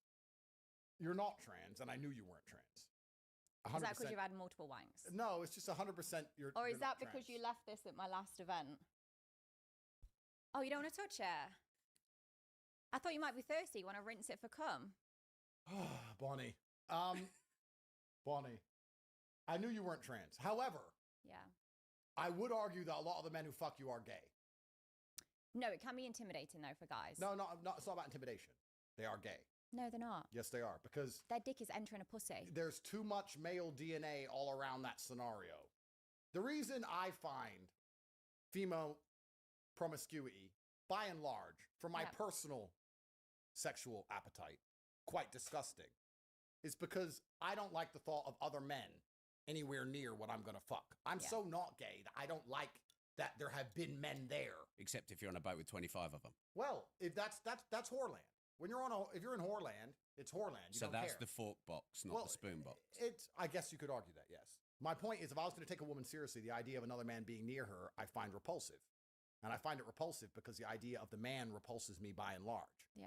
Any man who's happy to have sex with that many other men, when there's that much other male DNA in the room, I would argue has a streak of homosexuality to some degree. I would argue that those Yeah. men are gay. Now, you're not trans, but I don't think a straight man wants to fuck a pussy that's had 10 dicks in it, or 20 dicks in it, or 50 dicks in it. What about 1,057? Well, I don't know. Maybe these men are just bi, or I don't know. Maybe they're desperate. You can argue lots of things. You See, know? I don't agree, but I do get where you're coming from. Like some of these guys, especially 6 hours in, they come to me. It's the floor's like an ice rink. There's that much cum on there. My face, I'm barely recognizable. Like my hair is slicked back. My eyes are full of cum. Like my whole body is so slippery from cum. And yet they still come, they kiss me, they touch me. And I think, fuck, what if they don't want to touch me because I'm covered in another guy's cum? And when I do the gangbangs and there's a lot of men together, I have security in that room. A lot of people assume that security's for me. It's not. It's for the other guys because I'm always concerned, like, fuck, if another guy comes and it hits another guy, I don't want a fight to break out. I don't want them to be like, oh, that's gay, don't touch me. So there's always security when I do these events, but it's predominantly for the guys because I'm scared a fight's going to break out because they think it's gay. And you respect this profession? I understand the profession. The profession's been around for a very long time. I respect the honesty, actually, what I said. But yeah, I think the men who turn up to these events are gay, by and large. I think they're at least bi. Because I think that if you're a straight man, you don't really want to be near other kind of men's genitals. And time, in and of itself, we should resurrect Einstein and get him in this conversation. He'll tell you more about it than me. But, time's all happening at once, they say. And that, it's not linear like we believe. And there's another dimension where everything happens at once. Have you seen Interstellar? Yes. Cool. So if you fuck her after she's been fucked, you're fucking her the same time she is being fucked, and the dick is in there with your dick, and it's all happening in one big fucking time warp of jizz. Is that and it's better if you're just nowhere near it. If you just But don't this go anywhere near conversation is it. getting me really wet. Well, this is the thing. Well, I'm sure that when I see your next event, time warp of jizz, I expect a cut. But so for me, women say this. Oh yeah, but it was before I met you. I don't give a fuck if it was before you knew my name. You got fucked, and that's disgusting, and that offends me now. You cheated on me before I met you. That is terrible. Is that not your insecurity? Well, that's a perfect word. So people call it insecurity. You got onto my point. It's almost like you can read my mind, Rob. People call it insecurity. They say, if you've well, got if 1 inch, the other guys are going to have bigger dicks. Well, people call it insecurity and people call it lots of things. But truthfully, what it is heterosexuality. And any of these men who go, oh, yeah, I don't mind her being covered in cum, they need to take a long, hard look in the mirror and probably get an AIDS test because they're gay. And that's fine. I mean, some people are gay. But you can be gay. You can have gay sex with a woman. Of course you can. I mean, the point of having sex with a woman is to get her pregnant, by and large. I'd argue that being horny in general is kind of gay. To be like, I'm so horny. Like, I'm a full-grown man. I'm so horny. I'm so horny. Like, who? Yeah, but to me, gay's fucking another guy. Is No. Gays Doing gay shit, bro. Gays having sex with a woman without the intention of impregnating her, having sex with a woman who's covered in cum, fucking all this is just gay sex. It's all gay. Have sex with a woman and have a child. What? So you only have sex on ovulation day? It's not about that, but there has to be a Okay, so you're chance. gay. There has to be a chance of a child arriving. But what about on your boat with 25 hoes? Who says I even fuck them? You think, Rob, this is what I mean. You're But there's so the fork and the trapped in the spoon. Matrix. You're so trapped in the Matrix. I think you're judging me, Andrew. No, you think You know I'm think not I'll get trapped 20 in the. You know I'm not trapped in the You Matrix. think I'll get 25 whores on a boat and then be like, yeah, let me fuck them? No, I just want 25 whores on my boat because it's like I want whores on my boat. I want trees in my forest. Like they're just there because I've got a boat. I've got a boat and there's women on my boat and they're all beautiful and everyone's jealous of me while I sit there. And even though they all annoy me and I don't even want to fuck them, I just sit on my laptop. But that's just life. It's not even about fucking them. It's not about the sex. You're thinking about sex. This is beyond sex. Nothing to do with sex. Unless you're only having sex in ovulation, then you're gay. Because then that's the only way a girl's conceiving really is around ovulation. Well, my point is that if there is a slight chance, and there's always a chance. Very, very slim though. Okay, but if there's a chance. So, okay, you're 50% gay. If there's a chance of a baby appearing, yeah, then I would argue that that is pretty heterosexual sex because heterosexual sex leads to babies. What is the differentiator between heterosexual and homosexual sex? The primary differentiator between the two is offspring. So if you're having sex that cannot possibly lead to offspring in any way, that is gay sex. Yeah, but who's to If you're fucking a girl in the ass, you're gay. Why? If you're turning up with a condom and fucking a woman on birth control, you're gay. Do you do anything for pleasure? Do you do anything just for fun, If you're a white Andrew? man who gets his fucking balls cut open, I know white boys who voluntarily get vasectomies. They voluntarily have their dick chopped to pieces just to make sure they don't accidentally have a beautiful child. Like, how fucking gay can you be? This is all gay sex. If I have sex, there's a chance of a kid. That's the life I live. That's the man I am. If the kid comes as a blessing from God, good. If no kid comes, fine. That's how it is. But if you were to say to me, Andrew, you can come have sex here, and there's no chance of there ever being a kid. It's just for fun. There's always a I would chance, say, though. sorry, I'm not gay. Condoms aren't 100% reliable. So that day, someone did have a 0.01% chance of impregnating me. Yeah, but they're trying to not have a kid. Well, how do you know? Did you ask him? Well, if you have a condom on, you're trying not to have a kid. Who said I didn't put a pin in it? The man putting the condom on his dick is trying to not have a kid. The realest nigger there would turn up and say, listen, I'm going to impregnate Bonnie Blue. You all keep the condoms on. Fuck it. I'm having a baby out of this bitch because I ain't fucking for free. So let me get a kid at least. I mean, you got money to look after it. You can just block you on WhatsApp. You can raise it. That's free progeny. These people ain't thinking right. Do you do anything just for fun? Loads of stuff. Like what?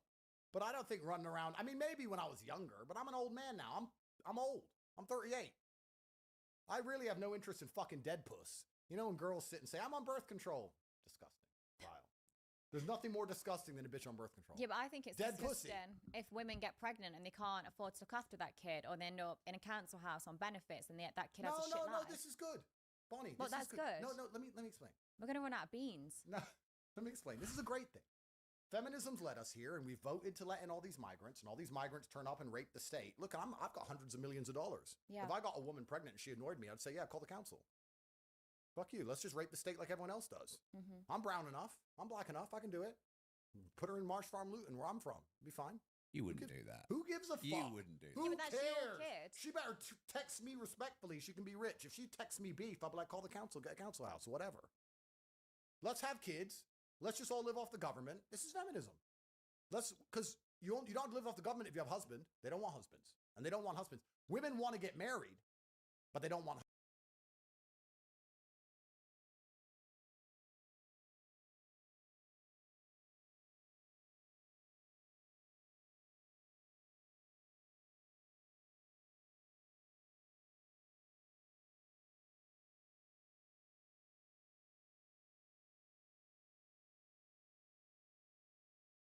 husbands. They want to get married like Sex in the City style. You know, like you fuck a million men, then you get married to some really rich guy who lets you do whatever you want. Then you have an affair with the gardener, and then you spend all his money, and then somehow you're still the victim. That's the kind of marriage they want. That's they most don't women's wanna, dream. That's right. They don't actually want to be wives, because wives are obedient, and wives are quiet, and wives listen. All women say this. I want to marry you, I want to marry you. Wait till you're in an argument with them and read their messages and go, this is why I will never marry you. This is why I will never marry you. I read their messages and they don't realize that they've ruined their chance forever. I cannot marry you because of how you talk. A wife doesn't do this. I've told you to be quiet 3 times. What are you And going to do? here you are. Go and get on that naughty corner. That's right. That naughty So step. women don't want to be wives. They want to just get married, which means that the whole familiar structure is broken. Once the family structure is broken, who has to take the place? Government. Think about this. In Romania, we have no mental health care. Why are there no mental people or out in the streets? Family. We have no forced child support. Why are women not starving to death? Family. We have no disability care. Why are people not sitting on the streets with no legs? Family. Family does so much work. In the West, we have no family. So the government has to come along and offer mental health care, disability care, forced child support. The government has to do it because of feminism. So what I'm saying is if women don't want to get married to men anymore and they all want to listen to the fucking government, then the government can raise the motherfucking kids. Fine. Rob, you put 4 women in front of me, all different flavors. You give me Indian, Chinese, black, white, whatever. And you say you fuck them all and have a kid out of all of them and they'll all be raised on council estates around England. I'd say no problem. Why not? Why the fuck not? If they're real niggers, they'll survive. If you don't feel guilty, that's your child. Why would I feel guilty? Because How that's I was your raised. child, it's your DNA. Of course, and if the woman's nice to me and says, Andrew, I'm tired of living in Runcorn. But Can I come live in kids Dubai shouldn't- in a mansion? I'll say, of course, my dear. Then, for the kids have to take the but hit then of if it. she annoys me, if she's like, oh, I'm here in Dubai and you left me by myself and you're with all these other women, who are all these whores on your boat? Kill, take Then I'll the be like, kid bitch, off go her. back to Runcorn. Take the kid off her. No, I'm not gonna take the kid off her. She can keep the kid. Just pay the Yeah, but money. it's your DNA. Yeah, of course. And my DNA is survivor DNA. But if Survivor you've got bias. a proper wife, if I that have other 50 wife will kids, take that at least kid. 5 of them will be real niggers. I don't need the other 45. Look, it's survival of the fittest out here. This is how it works. This is how my brain works. But you're saying, I don't know why we're going to sit here and create the logic fail of pretending it is wrong for a government to raise the children when that was a man's job, when men have had all of their authority removed. You want us to have the responsibility of a woman, the responsibility of a family, the responsibility of children, the responsibilities with none of the authority. You can't tell a woman what to do. You can't tell her to be quiet. You can't tell your kids off. You can't tell her not to suck dick. You can't tell her not to go out with her friends. If you do any of that, it's emotionally coercive behavior. That's a criminal charge in England. If you tell your own wife not to go to the pub and fuck, you're the criminal. Oh, you're so controlling. That's you just right. Let me do stuff. But I'm still responsible? No. It looks like the government has more power than me. So if you want to play this game and take all of my authority away as a man, you want to reduce me to nothing more than a tax slave. Well, then I'm going to play your game back at you. I have no authority, so I have no responsibility. I will look after children, and I will look after the women who give me absolute authority over their lives, who say, yes, sir, anything you say, sir, I trust what you believe in the world. I trust you're guiding us. I trust you to take care of us. Yes, sir. Those women are driving Bentleys currently, living in mansions currently. And the women who say, I don't want to listen to you, I want to do what I want, are currently in council houses. And I have kids with all of them. And I don't give a fuck. Because this is my masculine imperative, to impregnate. And when I die, no matter what you think of me, no matter what anyone thinks of me, no matter what anyone watches this, has a bad problem with me, whatever, I get to die with 100 children. I win. I had 100 kids. I was one of the most famous men on the planet, made hundreds of millions of dollars, spent a little time in jail, whatever. I win. Great life. Genghis Khan. There's men out there who go, oh no, do you know I've got my 2 kids, that's enough. That's your choice. To me, it sounds like failure. Perma-failure. And the only reason they're doing that is because their women wouldn't give them more. Or they're afraid to have kids with another woman in case their woman finds out. A lot of guys, like I speak to, the wife wants another kid, but they don't want it because they know they'd have to work longer hours. They know they'd have to do more work. Yeah, the wife wants another kid because she's like, fucking hell, what's going to happen in a few months? I'm going to have to go back to work. I don't want to go back to work. Hey, I'm going to pop out another kid. So a lot of the time, I think the women do want more kids and the dads don't, but it's because of the pressure. They know that that additional kid is going to mean in terms of income. It's because they're gay. They're not gay. They're gay. Bonnie, do you think Andrew Tate is guilty of the charges against him? I don't know. What's the saying? Innocent till proven... No, yeah, innocent till proven guilty. Are you a rapist? What do you really think? What do you think? No, I think why would he? He gets pussy easy enough. Why go and cause drama for yourself? Bonnie is the most based person. You know that you're probably one of the smartest women I've spoken to. I'm quite smart. To say I'm a slut, I have a brain and I am smart, only in what I do. For example, like, if you ask me about sex work, media, or marketing, I've got an answer. You ask me about other shit, I don't know. I don't even know where. I thought it was on an island right now. We're not. But I think, why would someone like Andrew go and rape someone? He can get unlimited pussy. Why cause a headache for yourself? Why go and pay a lawyer? Why give more money to the government? He could just join my queue. I've seen him there multiple times. All right, I was with you till then. Bonnie's based. Bonnie understands the world very well. I think that's why we kind of understand each other. She understands the world very well. Of course, I haven't raped anyone. What I did was not buy girls handbags who wanted handbags, and then they did what women do, which is cry rape. They want attention and they want money. Of course. They want attention and money. And everyone with a brain knows they want attention and money. Did they cry rape, or was it the system that came for you first? Well, this is the thing. When the system starts calling every single woman and promises them money, and you've slept with a bunch of them, they only need to find 1 or 2 out of the 1,000, and then there you go. And then they can make criminal charges on you, which is what they did to me. They call 1,000 women, they find a couple who want money or fame, and they get them to make lies up about you so that the government can attack you. This is my point by and large. This is why, if anyone's confused about my opinions on anything, I want you to understand men now, we are such second-class citizens. We have no authority. We have no autonomy. We have nothing left inside of us because we have no capability to even defend ourselves against heinous allegations which are raised in retrospect of action. We're expected to pay all the taxes. We're expected to build the roads. We're expected to go to work every day. We're expected to die in a ditch if the country needs defending. We're expected to stay on the boat when the boat is sinking. We're expected to do all of these things. But it turns out the government and women can wreck us by and large. We are nothing but slaves and serfs to the matriarchy now. And because we live in this matriarchal system where men are absolutely abused, nobody gives a shit about our mental health. Nobody gives a shit about our physical health. All we talk about is breast cancer. That's not even the top 10 cancers, I believe. I think prostate cancer's 10 times the amount. Nobody gives a fuck if men die. Nobody gives a fuck if we kill ourselves. Nobody cares if we do worse in school. Nobody cares most of us go to jail. They don't care about any of it. So we are slaves. So what I do as a slave is say, well, if I'm a slave here in this system, then I don't see why I need to be responsible enough to worry about paying for this kid, for example.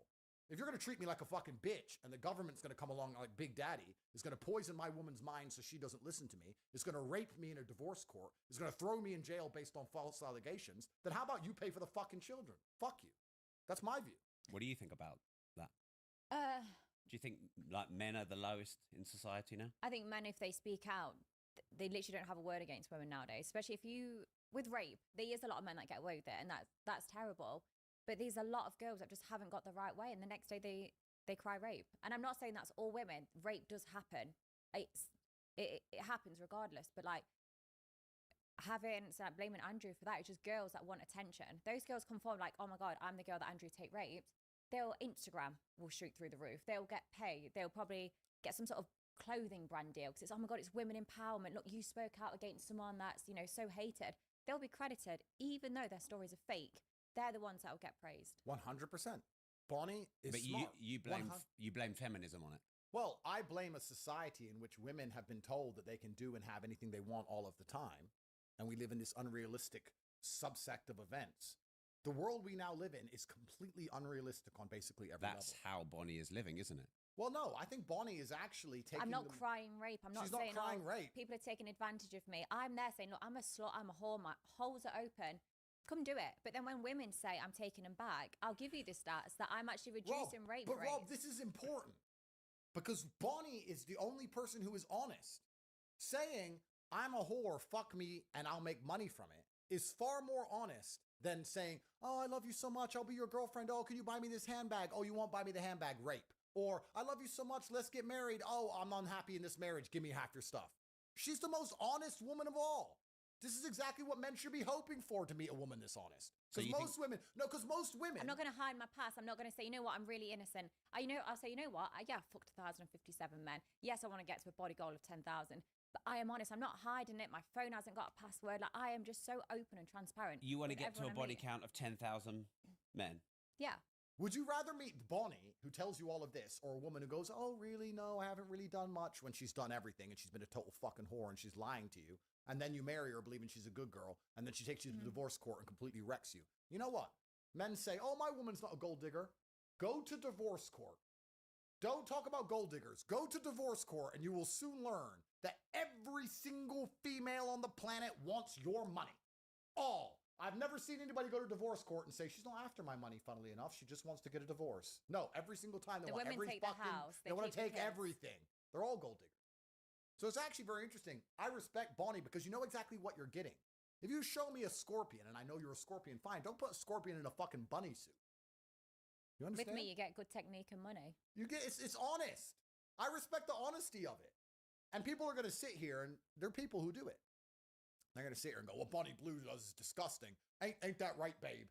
Ain't that right, babe? And they'll hold Babe's hand, knowing that Babe's fucking worse. Babe's a fucking skank. They met her in a fucking pub, three Jägermeisters in. She's prepared to fuck that guy, whoever he is, who's a fucking nobody. You're watching this at home, all you guys watching this at home, and you think your wife really loves you. Do you think I couldn't take your bitch? Of course I could. She chose you because she ain't met me, bruv. That's it. So, like, you're pretending your wife's any better? It's bullshit. I love Bonnie's honesty. And she knows. I'm going to bring her to court.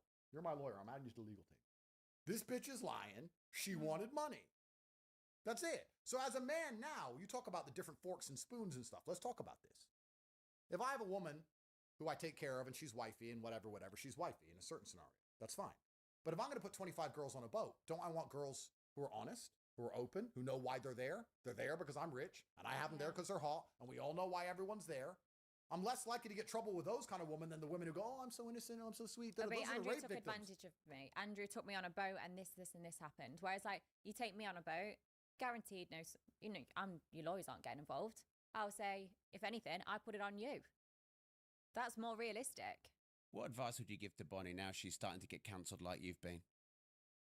Well, I'm sure she's smart enough to understand have to find a way to monetize and become independent outside of the matrix like I did. You have to find some clever ways to do it, and it's very doable.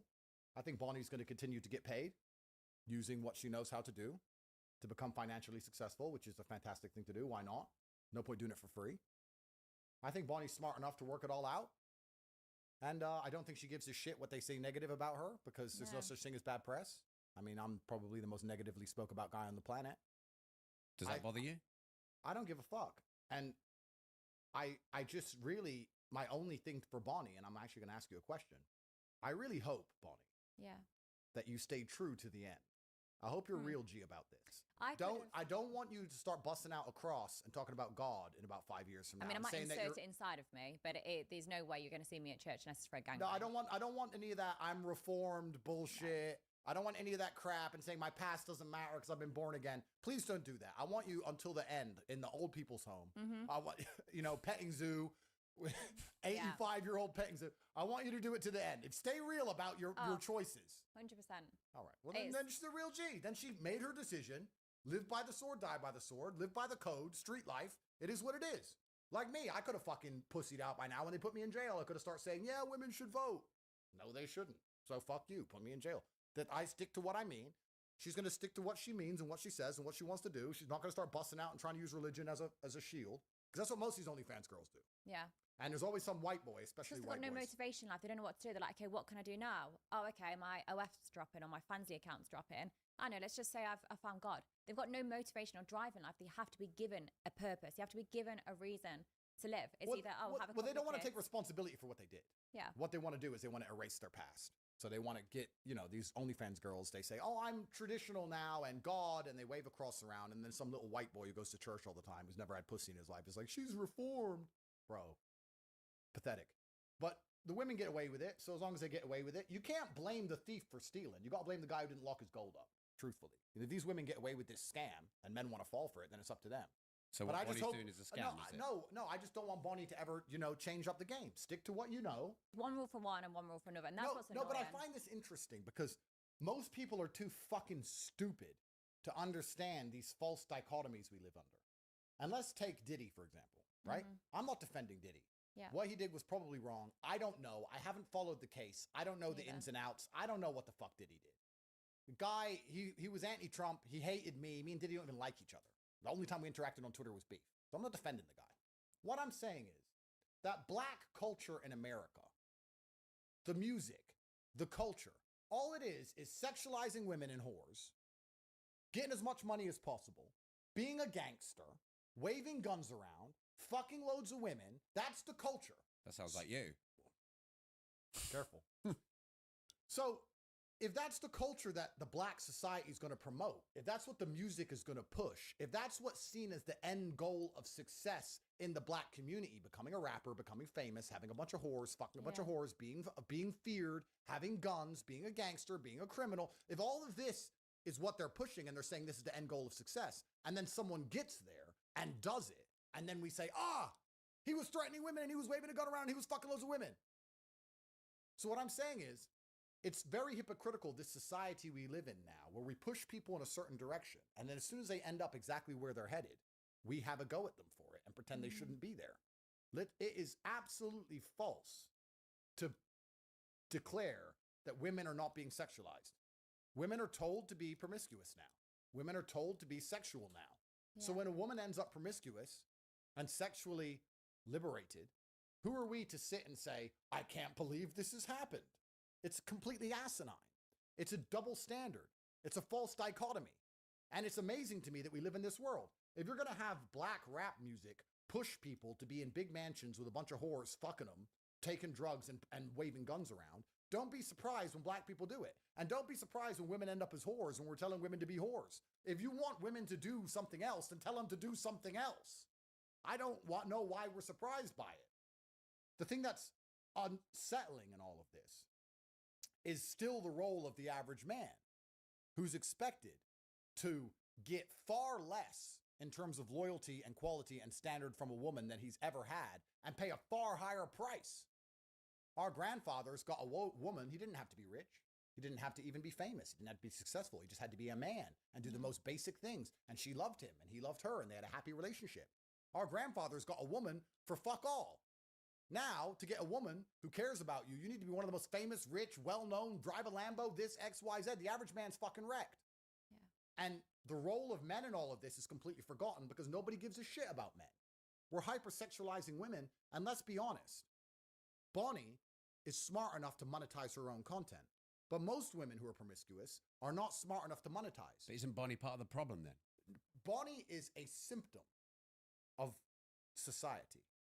I don't want to say of the disease of society. I could, but she's a symptom. She's the end result of the society we have built, which is why it's hypocritical. Which you think is degrading. I'm living the best I can in the world that's already been built. I don't give a shit about changing the world. The world has given me the opportunity to do what I do and monetize from it. I'm going to do that. You said you thought you were a positive role model. No, but Rob. Well, I am positive because you think of the day I fucked 1,000 men. If you was a rapist, would you go and find someone else? No, I've shared my location. Come and fuck me. Like, I'm reducing rape rates because when you have sex workers that are available and guys want to have sex, they want to breed, they want to fuck. And if they can't find a girlfriend or they can't afford to pay for one, because prostitutes nowadays can be expensive, I'm saying, hey, I'm doing it for free. Just come fuck me. Take it out on me because I consent to that. So I'm not promoting, people say I promote rape culture and stuff. I'm not. I'm saying, hey, I enjoy it. I get wet. I get turned on. I wank over my videos. Come and fuck me. Save yourself paying a lawyer. Like, I'm actually doing people work. Bet that day, if you was a rapist, not that I'm obviously promoting it, but it's like, okay, well, actually, I'll just go and fuck Bonnie. She's there. It's easy work. She's already shared a location. What she just said to you, does that shock you?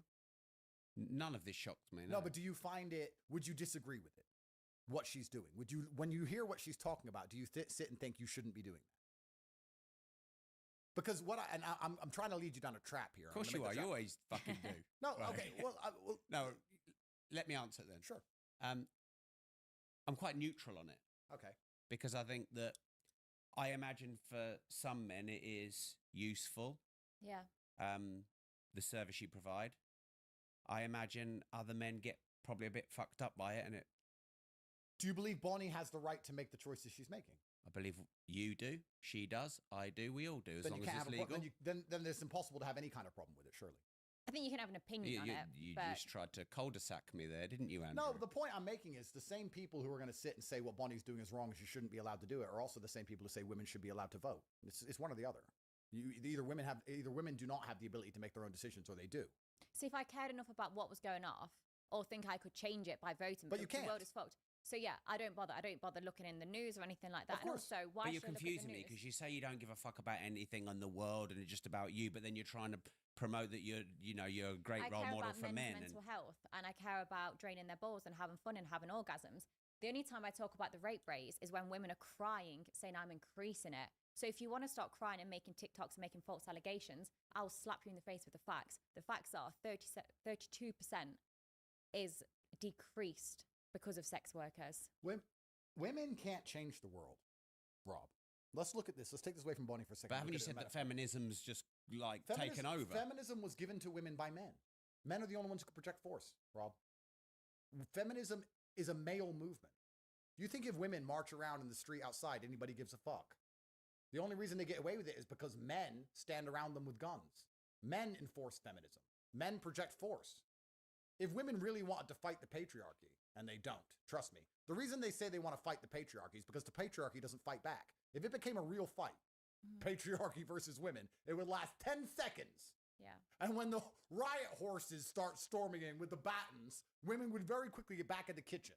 So there's no such thing as female power. It's given to them by men. And it's given to them by subsects of men who are actually trying to damage masculinity. It's very interesting. Imagine it this way. Every single man out there is fucked, and every single man out there has a past. So every single man out there can have all of his exes contacted and find the Jezebels who want money and can be attacked. So why does it only happen to some men? Well, women are the conduit for attack, and the different groups of men decide to use women as a conduit to attack their enemies. Feminism is a group of men using women against other men. That's all it is. Women are the tools, and women are the symptoms. Women can't change society. Bonnie can't change anything. She's a symptom of the society she grew up in. She thinks she can change men's mental health. No, she's saying she can help with men's mental health, but she can't change society. Women, by and large, can't do anything. Women can march all day, every day. Nobody gives a fuck. If you saw women marching there now, I'd look and think, oh, fucking hell, what have they done, chip to nail? If I saw men That's called a marching, revolution. God, something's going wrong. Something's happening. Because men can I should be violent. Concerned. So she is a symptom of society. And what I'm saying is, unless you're prepared to stand up and say the entire society needs rewiring, women shouldn't be allowed to vote anymore. Women should not be having sex outside of wedlock. Unless you're going to start saying all of these things, you shouldn't have an opinion on Bonnie. Your opinion on Bonnie should be, she is the end result of the society we have built and promoted. She is acting how society has told her to act to get as far ahead as possible. She is being extremely successful financially. She's notorious. She's sitting with one of the most famous men on the fucking planet. She's done a fantastic job for herself, built on the parameters that we've given her to live within. Yeah. Here's the rules of the game. She's played the game the best. If you're unhappy with what she's doing, change the rules of the game. But when men sit here and go, no, women should vote, and yeah, I listen to my wife, and I listen to her opinions, and me and my wife are best friends, and I love what women think, but Bonnie shouldn't do that. That's hypocritical and stupid. That's dumb. All women, to some degree, are sex working. And the reason I respect what Bonnie's doing is because Bonnie's making her own money with her own brains and being very honest and open about what she's doing. I respect what Bonnie's doing far more than the girls who have attacked me for rape charges, who got with me, asked for money, I said no, and then tried to put me in jail for it. That's sex work, but it's just criminal. It's just disingenuous. I respect Bonnie a lot more than the woman who goes out there and gets married to a man she barely loves and divorces him 2 years later and takes half of his estate. I respect Bonnie a lot more than the women who are out in Dubai dating 5 or 6, 7 different men, just getting handbags and rent and all of this stuff and pretending to be an angel and putting boss chick working real estate on her fucking Instagram. All these women are doing the same shit. But Bonnie's open about it. Bonnie's honest about it. If you want to be with Bonnie, and Bonnie, you were married, I believe, or you had a boyfriend. Yeah, still going through a divorce. Okay, yeah. If you want to be with Bonnie, you know what you're getting. That's your decision. That's your prerogative. That's honest. That's great. Most of these men out here are married to women just the same as Bonnie. They don't even fucking know it. And if you told them, they'd deny it. If I open my Instagram now and see one of my exes getting married, and I message her husband right now on Instagram saying, she's a hoe, XYZ, he'll defend her. No, she ain't, you're a rapist. Go fucking retard. So most of these women out here are the same shit anyway. I absolutely love people. You know what I love, Rob? Karmic retribution. I love, you know, when you see a man play with fire, then he gets burnt, and you're like, shouldn't have been playing with fire. I love it. We said women, let them do whatever they want. I was sitting there years ago saying, no, guys, no, we need to have children. I tried my best. They tried to put me in jail. Did women try and put me in jail? Well, yes, but who really tried to put me in jail? Men. Men tried to put me in jail. It's a male judge, male police officers dragging me in and out the cell, men locking me in the room, men defending these women who lie, men want me in jail for trying to protect society. But this is the world they wanted. I hope we have more Bonnie Blues. I hope every woman just fucks everything, and I hope all of society burns. I've given up. Yeah. This is what they wanted, so let's give them what they wanted. Do it. How would God judge Bonnie Blue? Well, if God existed. Arguing about God and whether he exists or not is a completely different topic. But, I mean, the holy books have a whole bunch of lessons to be learned. And I would argue that one of the primary objectives of religion, all religions, since the dawn of time, has been trying to protect society from female sexuality, because female sexuality is unchecked, unlike male sexuality. Female sexuality, if it goes unchecked, results in some degree of chaos. All religions are telling women not to be overly sexual for a reason, because they know how society ends. That's why I said earlier we're in the end times. So how would God judge Bonnie? I don't know. Would he judge her? Or would he judge the society which created her? I'm not sure. But a society of absolute promiscuity leads to a whole bunch of problems that come later down the line, because men lose vested interest in the society with the promiscuity. If there's a kid that exists, and I'm sure he's mine, I have a vested interest. But if that woman's promiscuous and I'm not 100% sure that child is mine or not, then I have a less of a vested interest. And yeah, there's DNA tests and there's certain things. But before modern science, there was none of that.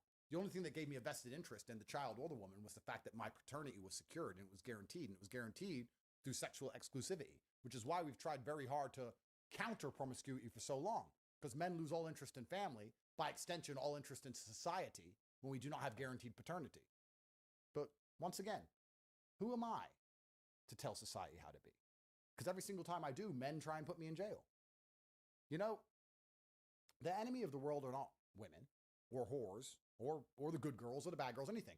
The enemy of the world are the simps. It's simps that did all this shit. It's simpy-ass men who listen to women's opinions who did all of this crap. And here we are. Simps did it. Simps are the most dangerous men on the fucking planet. Simps are going to sit there and, like what I said earlier, if I message one of the guys who's marrying one of my exes now, he's going to simp over her, tell her how much he loves her, and pretend I'm the bad guy. For doing what? Sleeping with his wife when she wanted it? Simps are the enemy of the society, and simps have built all of this shit. And a lot of them simps, I guess, are going to sleep with Bonnie, aren't they? Well, they're all in love with her, and I don't blame them, because they're fucking losers. No disrespect. No, yeah, so I don't find him as losers. Like, before I did judge him, like, before I spent hours and hours chatting to him and stuff, I think that's weird, or why have they requested that? But you know what? I'm saying not. So you used to judge the men you slept with? Until I actually educated myself on it, yeah. And that's like most things, you judge things until you educate yourself. And what have you learned about men sleeping with thousands of them? That a lot of the time it's the women's fault. It's the women's fault is why they're in my queue. If they'd have sucked them off that day, the balls would have been drained and they wouldn't have come and given me a facial. The balls wasn't drained, therefore they was in my queue. And a lot of these men, it's not because they don't love their family, they don't love their wife and their kids. That's one thing. Having sex is separate. True. And also a lot of these men, it's just sex to them. True. They're not asking for an emotional connection. And a lot of them, sometimes you just feel lonely because the world lets them down in loads of ways. They're made to work. They're made to provide. They're made to look after the kids, still empty the dishes. Like, they're made to do so much and they feel lonely. They can't go and say to their wife, you know what, work was hard today. She'll bite back and say, oh, the kids kept me up. This happened. And, you know, they dropped their yogurt on the floor. They've always got something to complain about, whereas I'm not that. I'm not like every other woman. They get to come to me and I'll listen to them and I will cater to their fetish. You know, as long as it was within my boundaries, I will do that for them. Because I'm like, I want to do that. I want to help you. I want to make your day a bit better because your wife isn't doing that. So I want to do that. So I don't find them weird. Like before, some of their requests, I'd be thinking, fuck me, like, where did you think of that? That's a bit weird, or that's odd. How are you getting off to that? And I thought, you know what, I'm not going to judge them. I don't know what they're going through to a certain degree. If I can make their day a bit better, I want to do that because I'm a good person. Would you not say, though, Andrew, that's a weak man that's going to Bonnie? I think men take what they can get. And I think that it is the masculine imperative to take what they can get. Like, once again, I try not to be a hypocrite. I try very hard to be very fair with all of my views. So let me answer myself. If I was walking down the street and a beautiful woman come up to me and said, get me pregnant, no strings attached, I'd be like, all right, safe. I'll take it. Why not? I'll take what you can get, right? The men who are going to Bonnie perhaps do not have the options I have. But then like me, if I go to Saint-Tropez, Monaco, Dubai, the most beautiful women in the world are begging for me all day, every day. When I go to Dubai, all the women that you men are Instagramming, and she's ignoring you, is chasing me because I've got the money and the status, which is what they want. But then I'm ignoring them because I can't be asked with the rape charge. So it's the circle of life. Do I blame men for taking what they can get? No. If there's a group of men around and there's a whole bunch of jizz, they should be too straight to pull that off. But one-on-one, if they can handle the time vortex, if they can get, a calculator and work it out, it is what it is. Sex used to result in children. That was the point of sex. And now we have the capability of having sex without children, which is a relatively new experiment. And this also happens with homosexuality, with gay people, why they keep doing more and more deprived things, because sex gets boring after a while. It's like drugs, right? You take a little bit and then you need more and you need more for more excitement all of the time. So where the whole ends, I don't know. Maybe a lot of this is down to porn addictions or those kind of things. I'll be here and I'll state completely honestly, and I say this before God and before the cameras, I don't watch porn. I haven't watched a porn clip in 20 years. I don't watch porn. Really I don't need to watch porn. I can barely get through my roster as it is. I ain't got time to be watching porn. I don't watch porn. I don't jerk off. I don't do any of that. I have too many females to service. I'm already behind. Like, I've got to hurry up on this podcast. Like, I got shit to do. So I don't do any of that stuff. But if you're jerking off the porn all day, every day, perhaps you're always trying to find something new to excite you. That's why you end up looking at midgets and fucking whatever. And then perhaps the depravity is the exciting part of it, like drugs or like anything else. But this is just an end result of having sex without the primary objective of having children, because that should be the result of sex, is children. We've removed that now, so the point of sex is pleasure. But we all know that pleasure gets old and you have to constantly up the game and up the ante. I don't know. Do I blame the men for taking the free pussy when they have no other pussy on the table? Absolutely not. I don't blame them. Do I blame Bonnie for making a whole bunch of money off of it? No.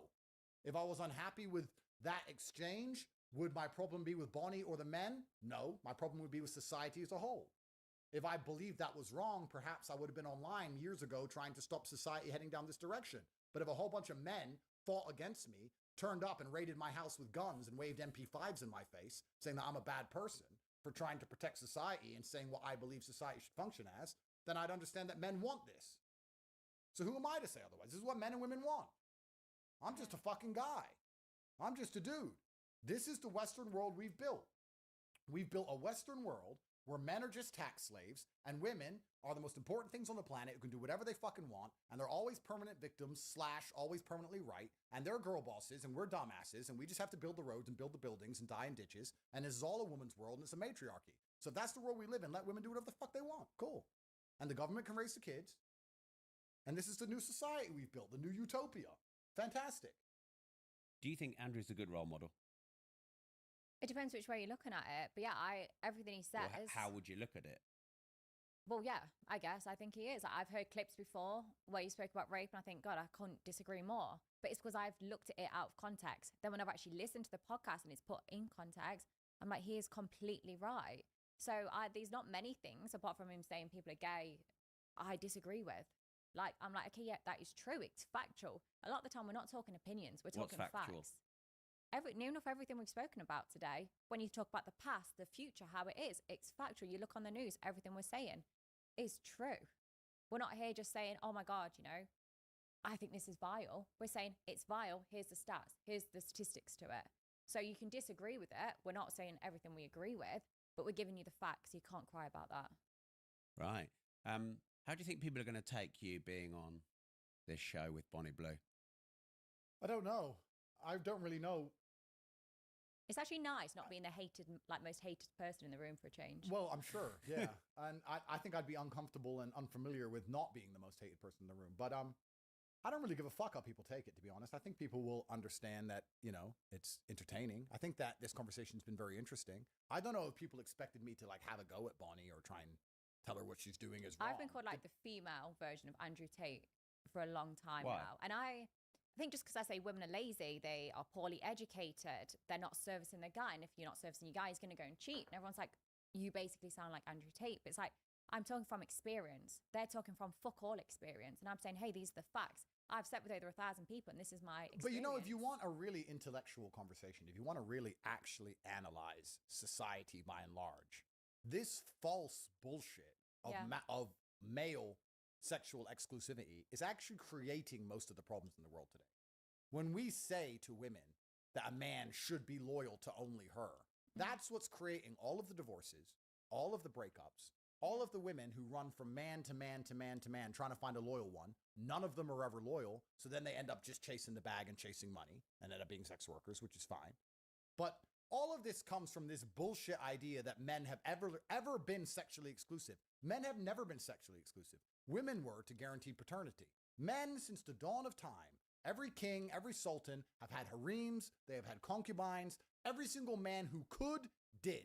The men who can't say they wouldn't and say they don't want it because they can't. It's like a broke man saying he wouldn't drive a Ferrari. No one gives a fuck what you think because you're poor. If you're actually important and you can have a harem, you have a harem. They always have. So now we have this weird society where men are out here trying very hard to compete in the sexual marketplace, to become as important and rich and successful and well-known as possible because it's so hard to get a woman. When they finally pull that off, women are chasing him because women only want the top 1% of men. And then when a woman gets with him, she tells him, you can only be with me and no one else. And then he's like, okay, well, you've been with a whole bunch of men before me. You're not even a fucking virgin. You don't even listen to me. You don't shut up when I tell you to. So why the fuck am I going to only be with you? I'll be with 10 women just like you. You all have big mouths. So if I'll just be with all of you. And then she's like, oh my God, he cheated. And then she'll run away and just do the same thing again with another guy. And before you know it, after 20 dicks, she sits there and goes, why am I fucking for free? Let me just get paid out of this. So then she says, all right, she either becomes a sex worker honestly or becomes a sex worker dishonestly via rape charges and rape claims. That's what they do. If you're a woman who makes a rape claim against a man and you have an OnlyFans, you literally use sex to make money. And you literally lie to men pretending to like them. And now you're doing the same thing in a courtroom. The court has become OnlyFans. The court's OnlyFans now. Nothing's different. A woman just gets her pussy and gets her tears or gets her lies, and she uses the court system to make money as opposed to using the OnlyFans platform. What's the difference? I think so you either have probably a lot of honest or women- dishonest sex workers. And all of this comes from the fact that we don't have a society where you say, a man at that stature is going to have 4 or 5 wives. Get over it. Life would be a lot simpler if we could. If women weren't brainwashed into believing they need a loyal man. A man is loyal to you when he puts up with you, protects you, and provides for you. If a man's paying your bills and will stop you getting attacked on the street and puts up with your emotions, that's loyal. Don't worry about where his dick goes. That's loyalty. He's shown you loyalty. And he can put his dick wherever he wants. That's actually loyalty. What do you think about that?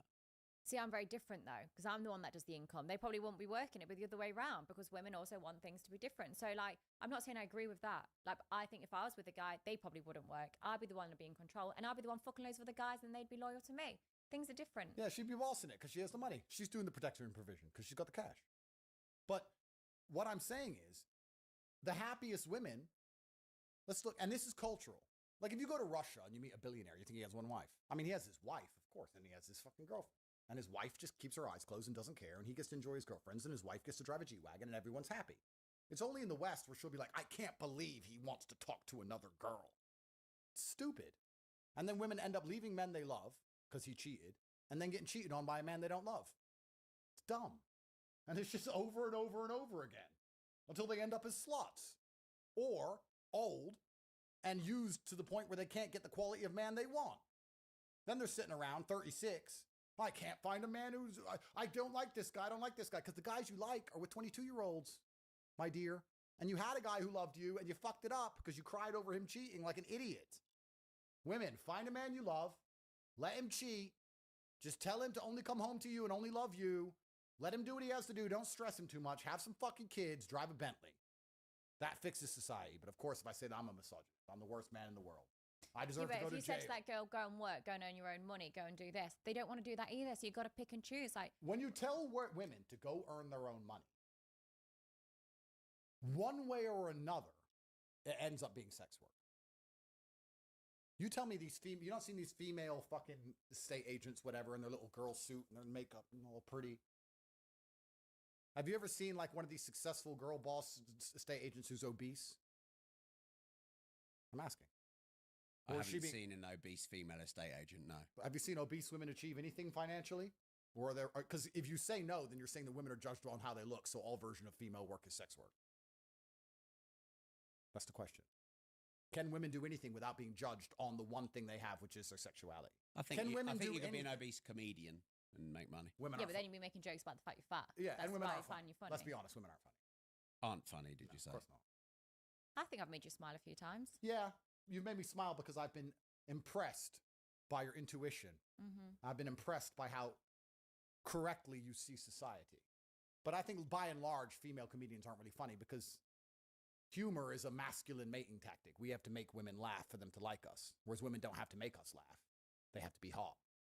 Men fall in love with what they see. Women fall in love with what they hear. Yeah. Which is why women wear makeup. So we see something we like. And that's why men lie. So they hear something they like. Men lie.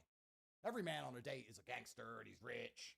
You go, any girl go on a date with any guy. If, women watching this, I know you've been on a date with some guy recently. He's got a few tattoos. He's got a sleeve. And he's a gangster. He's a criminal. And he's got all this money. And he's a fucking jackass. He's got like $6 grand in the bank and a rented car on finance. But he's just lying. He's trying to pretend he's the G. And, you know, you're going to fall for it. You're going to suck his dick. And then you're not even going to get paid out at the end of it. And then you're going to realize he's a loser and you're going to go get another boyfriend. So you were just sex working for free like a fucking idiot. You just got tricked. You can't trick Bonnie. Bonnie gets paid. You can't trick Bonnie. Bonnie gets her money at the end. You're dumbass. You're sucking dick for free. Like a fucking retard. So this is the world we live in now. So women are always judged on how they look, no matter what they do. Because to true biology, men are trying to find attractive women who can give them children, which is why we're attracted to women who are younger because they're more likely to get pregnant. That's why attraction in and of itself, what is attraction? Attraction is health. When you look at a woman who looks healthy or has good genetics, because she'll give you strong offspring. That's what attraction even is. So women are always going to use their attraction.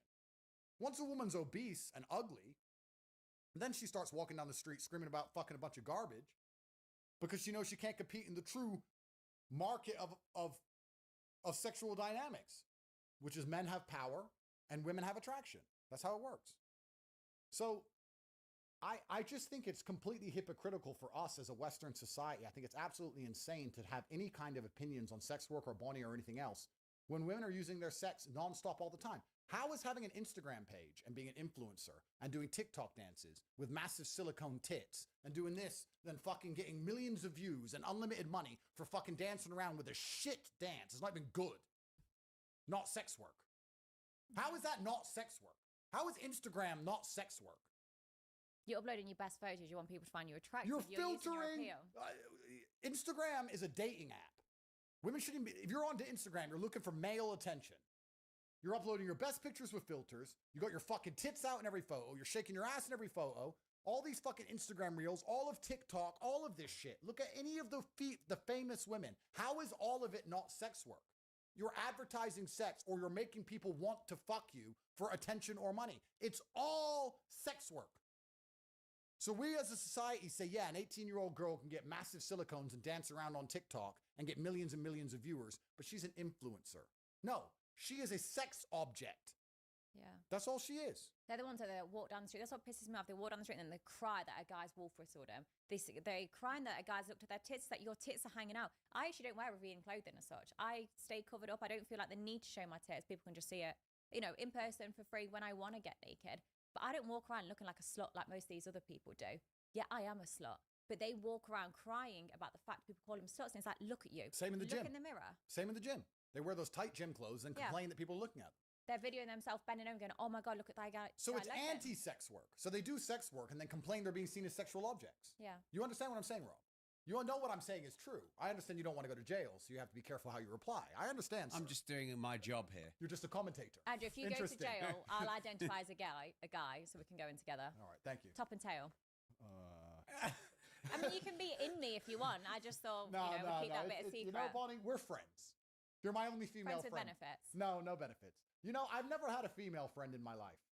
I really don't have any female friends. I don't have a single female friend because I don't really talk to women unless I just don't really like women. They don't really have much I want to hear to say. So you know, when women talk a lot of the time, I'm there just smiling thinking, you're so irrelevant in the nice way possible. The things you're saying, they aren't funny. Like, I think I am funny, but like when they speak, I'm like, you're really not funny. I'm having to laugh at this joke to be polite. I'm having to pretend you're interesting out of politeness. I'll have to pretend your stresses at work are relevant, but they're not. You just work for someone else, though, who works for someone else. Like, when I listen to other women talk, I'm like, you're boring me. It's not entertaining, and I can't listen to your issues because they're not issues. They're just, I don't know, just pathetic excuses. So, Rob, let me ask you a question, sir. We have to make a decision. We are headed down the road we are traveling. Do we do an absolute 180 reversal of society and go back to traditional men in charge, patriarchal society where women have to obey their fathers, then obey their future husbands, where they have to get married young, have children? Or do we continue down the path where every single woman decides to make as much money as possible using her sexuality like Bonnie does? These are the two options. They're the only options that exist. There is no in between. There is no smart answer. There is no Aikido. There is A or B, Rob. Do you want to remove the female vote, or do you want your daughters and every other woman you know to end up like Bonnie Blue? Which one? Well, I think both roads end No, the same don't way. try and Aikido it, Rob. No, but both end the same way. Which is what? Both end up back with patriarchy running society. When, what is it? Weak men create hard times, and hard times create strong men, and strong men create good times, and good times create weak men. And that is the cycle. Absolutely. And yeah, society is weak right now. And if you don't have strong leadership, you have government that starts to lead. And when government starts to lead and becomes too bloated and takes from society, in the end, society rebel. Even people who voted hardcore Labour, and even people in Labour will turn on Labour soon enough. I agree with you. Yeah. I think you're right. Hmm. But I think things are going to get far more interesting before that happens. Well, revolution. That's the only way you reset.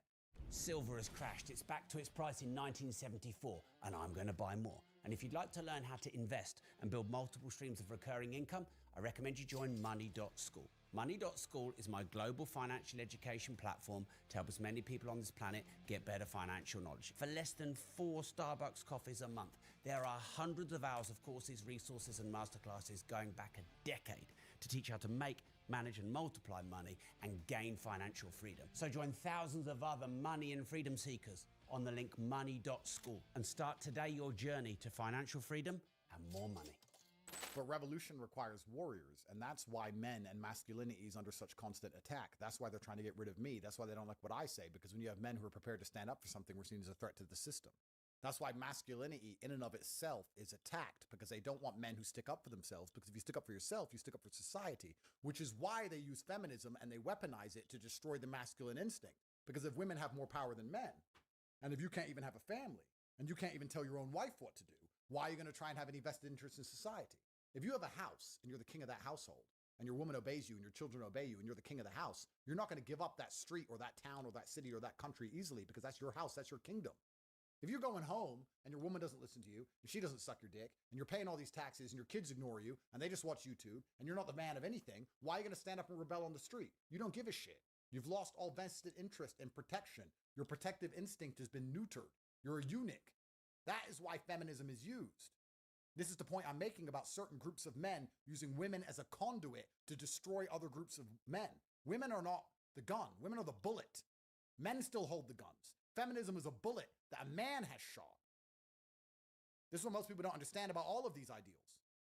And what I'm saying is, the society we have built has encouraged women to be as promiscuous, as rebelling, as open, as sexual, and to get as much money as possible. And Bonnie has just played the game the best and won the game. The game is chess. She's a grandmaster at it. You can't complain about the grandmaster. You have to complain about the game of chess. So it's completely asinine for anybody to ever give Bonnie a hard time about anything she's doing ever, when in fact she's just the best at the game that's currently being played, because 99% of women are trying to do the same thing as her, which is use their pussy to get some money. And that doesn't bother you hearing that? No, it's factual. It's the truth. So why could I be offended? If you're offended by something that's factual, then change it. If I was offended by calling a prostitute and slag, then I should change that. But how can I sit there and say I'm ever offended by anyone telling me what's the truth? And Rob, and I want to make something clear. I really do try and ground myself in absolute logic in all ways. And that's why I'm extremely hard on myself. I've said to you in previous podcasts that what happened to me about jail and all this shit, it was me. I take absolute responsibility for everything that's ever happened to me. I'm not a person who blames anyone else. Considering women just want status and money. Don't think I haven't thunk about the fact about the women who say they love me. I'm not dumb. I love you so much. I love you. I love you. Of course. I love that you're attractive. I love that you're attractive and you do as I say. And you love that I'm very famous and very rich and I give you a lifestyle. Now you say you'd love me if I didn't give you the lifestyle. But if I didn't give you the lifestyle, how would I even be me? How am I me with no money? How am I me with no status? How am I me with no power? Who am I then? I'm a different person. So I know you're with me because you get things. And I'm with you because I get things. It's transactional. All relationships are transactional. This podcast is a transaction. This is how things work. So I'm not stupid enough to believe the women who say they love me, even though they say they love me, and even though they mean it when they say it, they're not smart enough to analyze that they are doing a transaction. Because they don't think of it that way. They just feel love. Oh, I love you so much. Oh, you love me so much. We're just cruising in the Lambo and we're just in, oh, you just, all of a sudden you say you love me. They don't even realize what they're doing. I do. I understand the world very well. But isn't love a human need? Love is a transaction. It's a human need. Women love who protect and provide for them, whether they're the French soldier or the German soldier, sir. Women love when they get what they want. That's it. You need So there's no loyalty. Loyalty doesn't exist. Loyalty, what I'm trying to say, you'll agree with me and understand exactly what I'm saying. Women are loyal to how they feel. If you make them feel a certain way, then they're loyal to that feeling, which is loyal to you. Women aren't loyal to anything outside of how they feel. Men actually are more loyal than women because men, like I said, can suffer gracefully. Women can't. Men will be loyal to a society. Men will be loyal to a race. Men will be loyal to their friends. Women can't even get along for 5 minutes amongst themselves. Men will be best friends for 50 years. Men are loyal. We know loyalty completely. We'll go die in a ditch for a flag. You want to talk about loyalty? Men are loyal. Women aren't loyal. Women are, how do I feel today? You can take a woman on a private jet to a mansion in Miami and have the best time. She'll tell you how much she loves you. And then the next day when she's mad at you, she will literally say verbatim, you never give me anything. You don't take care of me. You reject me. I'm not looked after. She'll forget 12 hours before where she had the world. Because women only care about how they feel. They don't even think. They just feel. And what they feel is absolute gospel truth, and it matters more than society, matters more than everything else. Why are the white women of Britain not waking up saying, our population's being replaced, our grandfathers died for this island, we need to have as many white children as possible before this becomes a caliphate? Why don't we protect the race of British people who only have this land, and when this land is gone, there's nowhere else to go. We need to find white husbands and have Christian children now. Why? Because they don't feel like it. They don't give a shit about World War II. They don't give a shit their grandfathers died. They don't give a fuck about England. They don't give a fuck about anything because they only care about how they feel. Whereas a man might sit and say, you know what? Yeah, I'm going to suffer for the greater good of my race, my nation, my ideals. So men are loyal, but women aren't. What do you think about that, Bonnie? I think it really depends. Like, for example, if I was in a relationship, I believe he'd be loyal and I'd be loyal. But like I said, But you're getting divorced, aren't you? Yeah, because for a whole separate reason. Me and my ex, we grew apart, was together went from the age of 14. You change a lot in that time. And most women just stay in that relationship because it's comfortable. It's easy. It'd been easier if I stay with my partner. It saves the work. It saves the, to a heartache to a certain extent. It saves the having to split your finances. It's easy and lazy for me if I just stayed in that. And most people in relationships, they stay with that person because it's easy and they're in a comfortable situation. Most people don't go, I want to focus on my happiness and leave that relationship. But I do. I focus on myself. I'm happy to admit I am selfish a lot of the time. And for me, staying in that relationship didn't mean happiness. So I left that. Most women would have stayed in that. So are men loyal and women not loyal? Do you agree with what Andrew said there? I was loyal to my partner to a certain degree. But loyal, when I'm saying loyal, everyone's confusing that with sexually exclusive.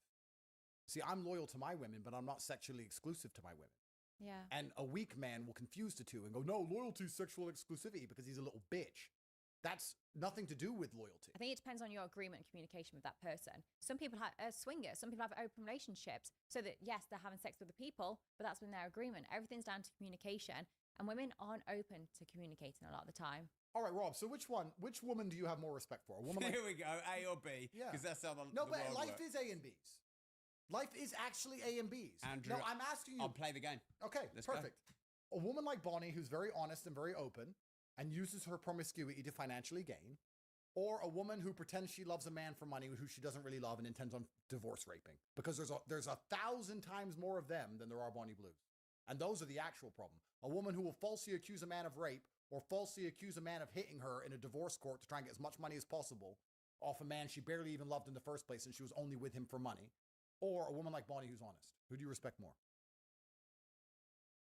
I respect someone who's more honest about their femininity and sexuality. So these women who are just with me and telling me they love me because they want my money, and the women who accuse me of rape when they don't get it, and all of my current girlfriends who say, I love you so much, but they run their mouth to me the second they don't like something and they get upset about something and they show they don't actually respect me, they just want a lifestyle. Do you think I respect them more than I respect a woman like Bonnie who's honest? Do you think maybe you're just attracting that kind of woman because I'm super successful and super rich? Probably. But that's what women chase. But that's what women chase, and that's what the most. Do all women chase that? Well, Rob. A lot. The people that are broke sit and complain the fact they're broke. So just because they don't have it, they want it. Rob, let's reverse this. You're saying I attract a certain type of woman who loves money, right? I think we all attract a certain type of person based on who we are. Okay. Well, you nailed it. So based on who you are, depends on what you chase in the world. Wouldn't the most attractive women on the planet want money? Let me ask you, this is a thought experiment. If you're a beautiful woman and you know you're beautiful, you're in the top tier of beauty on the planet. You're the top 0.1% of women on the planet in terms of pure looks. Are you going to use that to make money, or are you going to go with a broke? You're going to use that to make money because you have a USP. Well, society proves it, I think. Absolutely. So if I want the most beautiful women on the planet, those women want money. So here we are. So you just get rich to attract beautiful women? Is that No, what you that's do? not why I got rich. I got rich because I wanted to be powerful. I actually didn't want money. I wanted power. Turns out everyone realizes once they have money that they never wanted money in the first place. They wanted power. You know this. Elon himself knows this. Imagine being Elon, the richest man on the planet. You still got some Jezebel fucking Ashley running her mouth about you and taking you to court. That's the matriarchy we live in. You can be the richest man on the fucking planet. Some silly woman can still lie about you and drag you to court. Isn't that incredible? Think about that. That would never happen in ancient times. You're a king. You're the richest man on the face of the earth. And some random chick gets to drag you to court and put you in front of a judge. Incredible. Look at me. Trying to take down my empire with these women just lying. This is the world we live in. We live in a matriarchy. No man is safe. The point I'm making is, if you're a man who wants the most attractive women on the planet, and you want true beauty, the women you find will instinctually want money. Because they're beautiful. Beautiful women, that's what they want. They want to get something for their beauty. Because they understand how unique they are. Don't we all? If you understand your unique set of skills, you want a high-paying wage at a job. If you know you're the only person who can do this job, you want to be paid well for it, don't you? This is human nature. My point is this. So love is transactional. Of course love's transactional. My point is, for the people complaining about Bonnie Blue, they need to shut the fuck up and complain about all the women out here pretending they love men and dragging them through divorce courts and taking half their fucking stuff. See, with me, Bonnie's never taken half of a man's stuff. No. You've never taken half of a man's anything. You've taken some OnlyFans subscriptions. She ain't taking half of a man's house. Well, wait a minute here. How much your top subscribers pay you? I mean, but that's voluntary. It wasn't taken. It was given. They've chosen to. That's like if. How much? What's the biggest amount of subscriber? We're talking like hundreds of thousands. Hundreds of thousands of pounds. Yeah. Of course. An individual man pays. Yeah. Just to see your content online. Yeah. Yeah, but that's given. It's not taken. She didn't drag him in front of a judge. Not holding him at gunpoint. What do you think about men spending hundreds of thousands of pounds? I used to have a webcam studio. That's normal. If she didn't take a man in front of a judge and forcibly take his stuff. I think what Bonnie's doing is far less destructive or heinous than a woman dragging a full-grown man in front of a judge and making him liquidate half of his empire that he worked for his entire life so she can take that money and go fuck another man with it.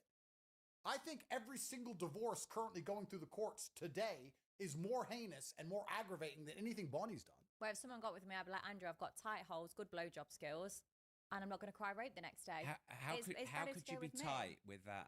I don't want to just state the obvious, but how could you be tight with that amount of men? Well, that'd be your opinion, Rob. I'm just a question. My opinion doesn't mean anything in this situation. I can prove it, though. Do you want to prove it?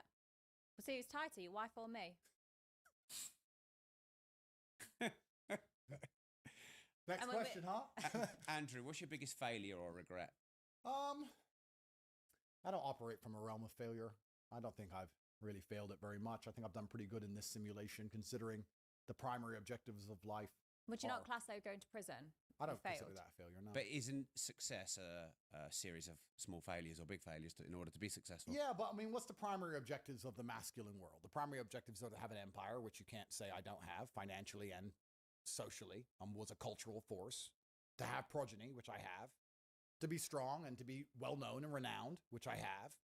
You know, I dedicated my 20s to fighting in the ring. No one can say I'm not brave. I dedicated my life to combat, and I have a whole bunch of children and a whole bunch of money. It doesn't matter if I go to prison for the rest of my life. I've lived more life than most men ever will. Yeah. And I think I've done pretty good in this version of the reality, considering I'm from a Luton council estate. Any regrets? Fuck all. I don't operate from the realm of regret. And I don't regret going to jail, and I don't regret anything bad that's ever happened to me, and I never will. If bad things happen to me in the future, I won't regret them either. I just don't operate from that frame. I really do consider myself far more a commentator on life than a liver of life. I am a vessel, but I observe everything from above. And what happens to me, this is just the body, the conduit that God was fortunate enough to give me to observe life through. But I'm glad he made it tall and strong and sexy and brown. That's great. But I'm quite externalized about things. And if I go to jail, I'll enjoy the experience of jail.